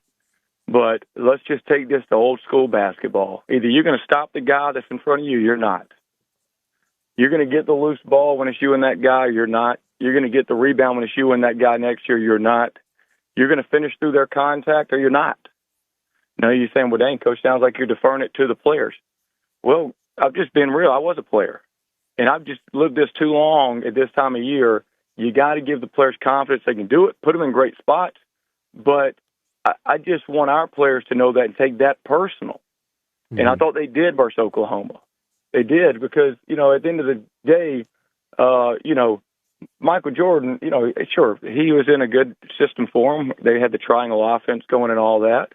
And you may notice the triangle offense there at a lot of parts of the season. But guess what? When they got to those dang playoffs, Michael Jordan was the greatest because he won his dang matchup. I don't care what it was. If he had to shut someone down in front of him, he shut him down. If he had to go get a tough bucket, he got a tough bucket the way that Ryland Griffin did in the clutch. They stopped another team from getting a clutch bucket the way that we defended. And so that's not putting it. Hey, right, we just won 2 in a row. Coach would love to say, no, it's a scheme. I'm telling you the opposite. This time of year, it's going to be those plays like Ryland Griffin made, those defensive plays like Marcus Hill made, where they take it personal and say, this guy's in front of me, and I'm about to cut your water off. Yeah. It ain't happening tonight for you, buddy. And that's what we got to go in there with that mindset. I love it. Bucky, before I let you go, Zach Clements, is he playing the best basketball of this season right now, this stretch recently? Man, he's playing great. He's playing the best basketball he's probably played, at a high level in his life. Just can score it from deep, can drive it. He's confident. He's offensive rebounding. We mentioned the Ole Miss game where we won that game because we were able to continue to give ourselves other chances with effort on the glass. He's a matchup problem. Then when they put a big on him, he'll make a 3 on him. They put a guard on him. He plays bully ball. Just goes right to the post and holds his hand up. Yo, right here. Yeah. So right here, just like in the park. And that's a matchup problem. Bucky, we appreciate it, man. Fun. Thanks so much. Good luck in Arkansas. We'll talk to you soon. See you guys. Thanks, Bucky. Thanks, Coach. Bucky McMillan here on TexAgs Live. Look, we've seen Zach have big games, but I just feel like what Coach said right there, his confidence level right now, he does want the ball a lot. No, I love that. Him in the post right now, I'm so confident in him. He knows when to do it. Yeah. He's not, like he said, if he's got the matchup, he's calling for that ball. Otherwise, he's not forcing it. And he's slow and patient with it, and you can kind of tell when he's going to shoot it, and it's going in. He knows he's got an advantage there. And then we were talking about Aggie. I don't know that I compared him early in the season. I really likened him to like a Joe Jones type, and I still think that. But I don't know if I've seen a guy that can hold on to the ball as long as he can, driving to the basket or being under the basket, and let it go at such a late. He holds out past the jumper. Yeah. And he'll hold it and he'll even shoot it from low just as the jumper, as the shot blocker's coming down. He's just so patient with it and so willing to wait till that last possible moment to get rid of the ball. He's got such an array of moves down there in the post. He's just, and also sometimes Aggie will throw it off that backboard at such an angle and so hard that I don't think it's going in. And whenever he does that, it's when it seems like 9 out of 10 of those go in. Yeah. He really loves the use of that backboard. I love watching those two work in the post right now. Aggie all year, Clements lately. Yeah, Clements has more points in the last 10 games than he did in his entire career at Kansas. Wow. That's a good stat, Luke. Thank you. And I like how Bucky was kind of talking about guys like Aggie and Marcus Hill and the guys that grew up really playing that ball, in places like Chicago and Flower Mound. And that's Richard. But, I had to box out some OU media, actually, Did you? on the trip. So my pickup skills came in handy. What happened? No, just boxing out for the right angle. Oh, okay. Yeah. They say anything to you? No, because they knew Billy's got my back. Yeah. No, they knew. They thought maybe Olin was up there. they do know about him. All right, we'll hit a break. Thanks. Sorry for saying Flower Mound. I just confused you in saying, that was rough. That was rough. Guaranteed Bank and Trust. They've got over 100 years of experience serving Texans in this community. They've been here for a little while. They've got 3 great locations. They want to be your community bank. They're one of the most respected community banks. They've been serving Aggieland for quite a while. As I mentioned, they're all over Bryan College Station. And Brandon Sears, he's their market president. He runs the show. He's a great Aggie, and you got to go say hi to him. 33 locations across Texas, from East Texas to DFW to Houston to Central Texas. And as I mentioned right here, they want to make local decisions for you. They work for you. They know you. You see them around town. They are part of this community. They are part of all the board meetings you go to, the PTA, you name it. You'll find them, and they want to grow this community much stronger. They support financial education, home ownership, local business, nonprofit efforts, and every decision they make is by helping the community prosper and grow. They're known for their exceptional relationship-focused based banking. You'll want it when you go. When you go to other banks, you won't feel like you're in a hometown. When you go to Guaranteed Bank and Trust, you will feel that way. Check them out. The website is gnty.com. gnty.com. Guaranteed Bank and Trust, a division of Glacier Bank, member FDIC, equal housing lender.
And we're back. TexAgs Live, presented by David Gardner's Jewelers, Rollo Insurance Studio. Baseball 7-0 to start the year. Great pitching and some timely hitting, some much-needed timely hitting in a couple games, Billy. Yeah, timely hitting in one of them. The other one, it was timely bad center fielding, I guess. But no, I mean, they swept, and they haven't lost a game yet in 7, and they should go into this tournament where they're going to play, one of the best teams in the country, if not the best, and I think another good program in Arizona State, and you got Vatek.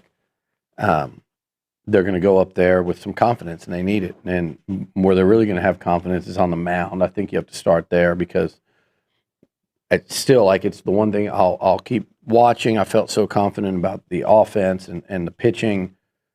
Sadeo making that jump, Moss, and then obviously the way Sims has pitched in 2 starts this year has been remarkable. And I think did that against a much better team than Tennessee Tech. Like Penn is a proven quality Ivy League program. I mean, I don't want to make it like they just beat. I feel like some people that I deal with day to day, like you make it out. Penn beat you two years ago. Well, I don't know, and neither does anyone else, what that Penn team 2 years ago was like versus this Penn team this year that just played their first series of the year. I assume they'll be highly competitive in the Ivy, but there's a reality was that your bats stunk for 2 of those 3, and really a good portion I thought of the A&M Corpus Christi game as well. Now there's another thing there. You played 2 of those 3 games without Hakopian and Sorrell. You played one of them without Hakopian, Sorrell, and Jordan. It's hard to sit there this early in the season. I know we're all getting PTSD with so many guys getting hurt and kind of the uncertainty of the Hakopian because you're thinking about, remember with Sorrell, I was hearing from Bronny that he was coming back after, a couple weeks and then it was a month, so that stuff always makes you lower back, hamstring in any sport always is kind of like, because you just don't know if it's a week or if it stretches to several because you always want to go past that point of comfort to where you feel like, okay, that's behind you. Now we can go without fear of aggravating that thing. So, but without those guys in the lineup, to sit here and act like that doesn't play a major role. And I know they didn't hit on Friday with Sorrell for most of that game. I get that. But that's a lot to lose, and that's a lot of guys coming in. I credit them for winning that series and sweeping it because, like Bronny said, you were actually close to losing the series, but you swept it. So that's a good thing, but it's also a bad thing. And I agree with Earley after Saturday's game where he was not happy. And kind of, I'm paraphrasing, but like all wins aren't created equal. Right. And so it's too early to tell. It is. Like, I'm encouraged greatly by the pitching overall, obviously, with that strikeout to walk ratio going that long against any opponent without walking hitters is remarkable. Is it 44 batters without a walk? That's insane. And 73-5, whatever that number was y'all were talking about. So walks, the strikeout to walks ratio. Really encouraged by the pitching this weekend, and really so far this season, especially when you factor in the jump Sadeo and Moss made from game 1 to game 2. So I'm fired up about that, but I also, they got to get that lineup cooking. And the first thing is to get guys healthy. And if we're pretending that's not part of it, then you're just, you got your head in the sand. Like, talk about the bulk of their order. Yeah. Well, especially Sunday, you were without 3 of your top 5. That's crazy. And like Brauninger was saying earlier, you put a bat like Hakopian right there, in the heart of it, and it changes things for everybody, especially the guy before and after him. And then Sorrell's got to come back. He will. I mean, the fact that he was already in the on-deck circle debating whether to hit the next day, so not worried about that one. But they just need to get back and play games. Yeah. They need to get back and play games. We saw how that lineup did last year just by inserting Sorrell into it midseason. All of a sudden, you think of some of those series where all of a sudden, damn, they're hitting and everybody's level picks up.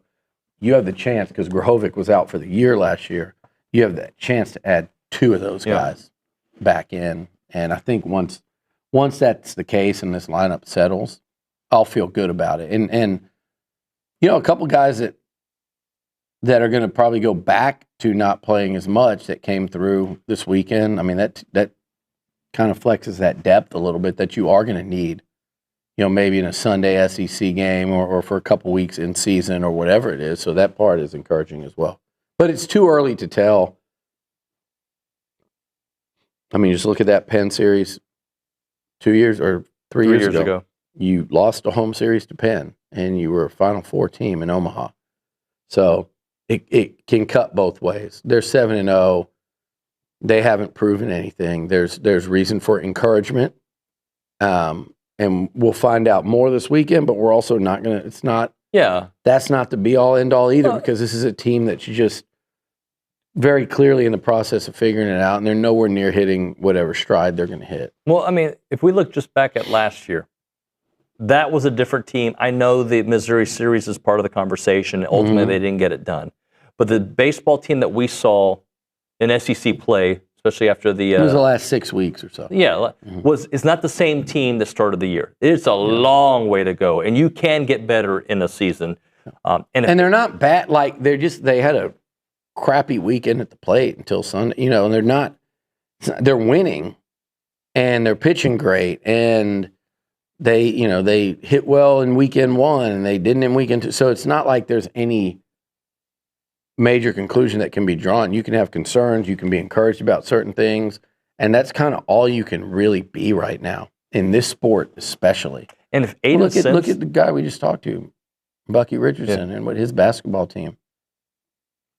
Early in the year, did you think this was even possible?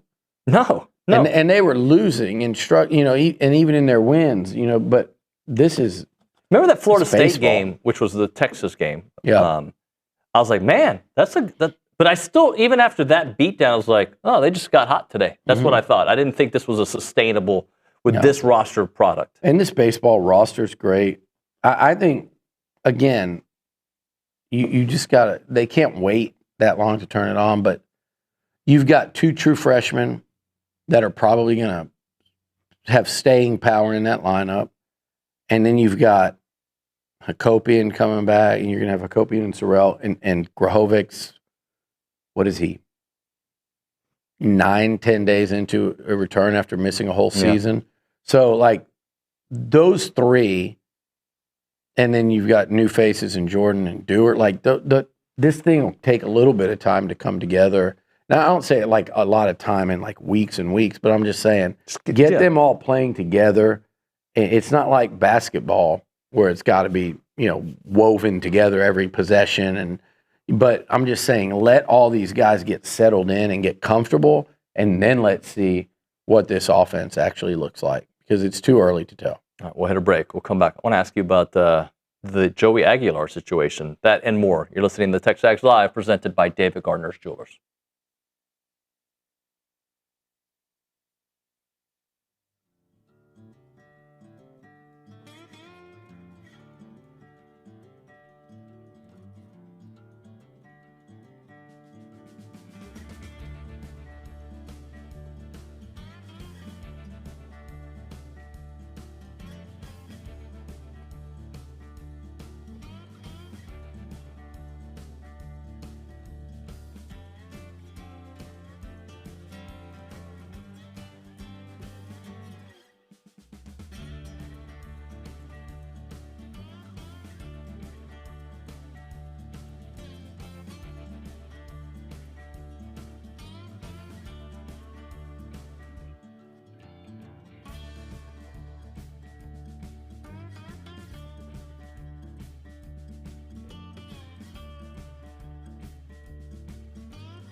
Time to end the day with Double Days. Caller number 12, 979-693-1150. We'll hook you up with your choice of a dozen pepperoni rolls or a large one-topping pizza from Double Days. They've been serving Aggie Land since 1984 with your favorite pizza and, of course, those world-famous pepperoni rolls. Reliable in-house delivery, bringing piping hot goodness straight to your door. Just click on doubledays.com and your favorites are on their way. So I don't know what we're going to talk about. Billy, you wanted to surprise me football-wise. Yeah, I wanted to just – it was interesting as we get closer to spring ball, and we'll have some stuff this week on the football front that'll be fun. But, there's as we approach the combine and the draft and 13 players in Indy and I don't know, 8, 9, 10 getting drafted. And we talked about how like 7 of them are portal guys, right? You realize that in this A&M will probably have drafted next month or in April. We'll have more players from the portal drafted than there were draft picks on campus when Elko and company got here on the whole roster. And in this one draft, it'll be 7. I was looking at like kind of like my thoughts on a defensive depth chart at that time when they got here. And the only, remember Walter Nolan was in the portal at that point, LT Overton portal. They really didn't give Elko a chance to coach him. There could be an exception, like a Rylan Kennedy could go to Florida State and get drafted, or Damian Sanford could certainly have a strong year here and get drafted. But Sanford's kind of the only one that's like a wild card to me on this. You had Shamar Turner, you had DJ Hicks and Albert Regis, and you had Shamar Stewart, and potentially Torian York, who's going to be, I think, a late round pick. So you had 5 guys get drafted on that whole, when you walked on here and looked at your defensive roster, you had 5 guys across 4 classes that got drafted, that got picked. Or I guess 3 classes because you had a freshman class coming in. And I don't even know out of that class, that's not on my list, so I don't know if any of them will. So to have that when you get here, and after just 2 seasons, you have 7 getting drafted actually out of the portal, it's just insane. It's absolutely insane. And if you just look at some of the names that were kind of starting prior to what they went and got in the portal, it's like Javon Thomas and Sam McCall were your depth at corner. Bravion Rogers has got a lot better. This is Bravion Rogers 2 seasons ago. Remember Grimes? Yeah. Who was Tony Grimes, a 5-star recruit, went to North Carolina, came here, didn't do anything. At safety, it was Jared Kerr and Bobby Taylor. Mike linebacker, Geronte Davis was your backup, who transferred in from Jackson State. Martrell Harris was an outside linebacker for you. Where's he now? I mean, there just wasn't. You look up and down this. Gabe Brownlow Dindy, who was a 5-star young guy, he's playing at South Carolina but not starting. So like Malik Silla, they're just, that was about it on the depth chart. So what they've done in terms of flipping the talent has been, again, pretty remarkable in a short period of time. And that's why you like to think that they have staying power atop, near the top, not atop, they're trying to get atop, but near the top of the SEC and in that playoff race. And that's why people around the country are watching this team going, we think they can get back despite that schedule. It's, like I said, it's a night and day difference when you look, and even we've talked about it, like what this defense could look like this year. Even with so much turnover, there's still hope that it can be really good. So, I mean, and that goes for the whole team, actually, too. I haven't even looked at the offensive depth chart, but when I just look at what they've done at the wide receiver position, I'll just start there. And I'll just start there and go, that in and of itself is absolutely night and day. We got about a minute left, Billy. Joey Aguilar I was actually surprised how it can go one way for Ole Miss a week earlier, and then completely different for Tennessee. And I think some of the same attorneys were involved. It's weird, but anyway, just how surprised were you? I mean, I'm happy because it helps out A&M. Yeah, I wasn't surprised like leading up to it, but like in the couple, you could kind of sense that they weren't the highest of hopes up there in Knoxville. But if you'd have told me prior, I just would assume like, they're just giving it to everybody. Giving it to everybody. All you got to do is go to court, deny it. But with Aguiar and Bediako, in the last couple weeks, it's you start to realize it's not a sure thing, even though you kind of assume the worst in terms of they're just going to default to letting people just continue to play college football.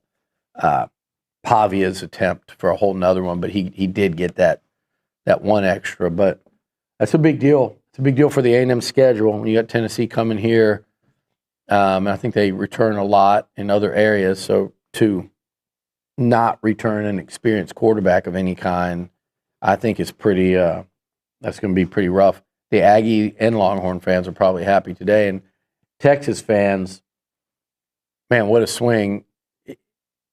If they could have gotten past, Trinidad Chambliss, you could have avoided Chambliss and Joey Aguiar, but had Texas had to face Chambliss and Aguiar, they'd probably be throwing their hands up, like this damn eligibility thing. So they got a split. A&M does not have to play Chambliss, so to take off Joey Aguiar, because the thing is, the Aggies are going to play some really good. Last year, we thought they were going to be good quarterbacks. This year, you look at the A&M schedule, and just off the rip, they got what? They got Leavitt. They got Manning. They don't have Aguiar now. Who else are they? Who's some of the quarterbacks on that schedule? Give me some of the teams. Do we know what Alabama's going to do with? No, Alabama and Arkansas are turning over. Keelan Russell. Alabama and Arkansas are turning over. Tennessee's now turning over. I mentioned LSU and Texas. You've got Kentucky's turning over. Who else is there? Arizona State's obviously turning over. The Auburn quarterback from South. Not playing. Oh, we're not playing Auburn. Not playing Auburn. That's right. Could someone have pulled up the schedule? There you go. All right.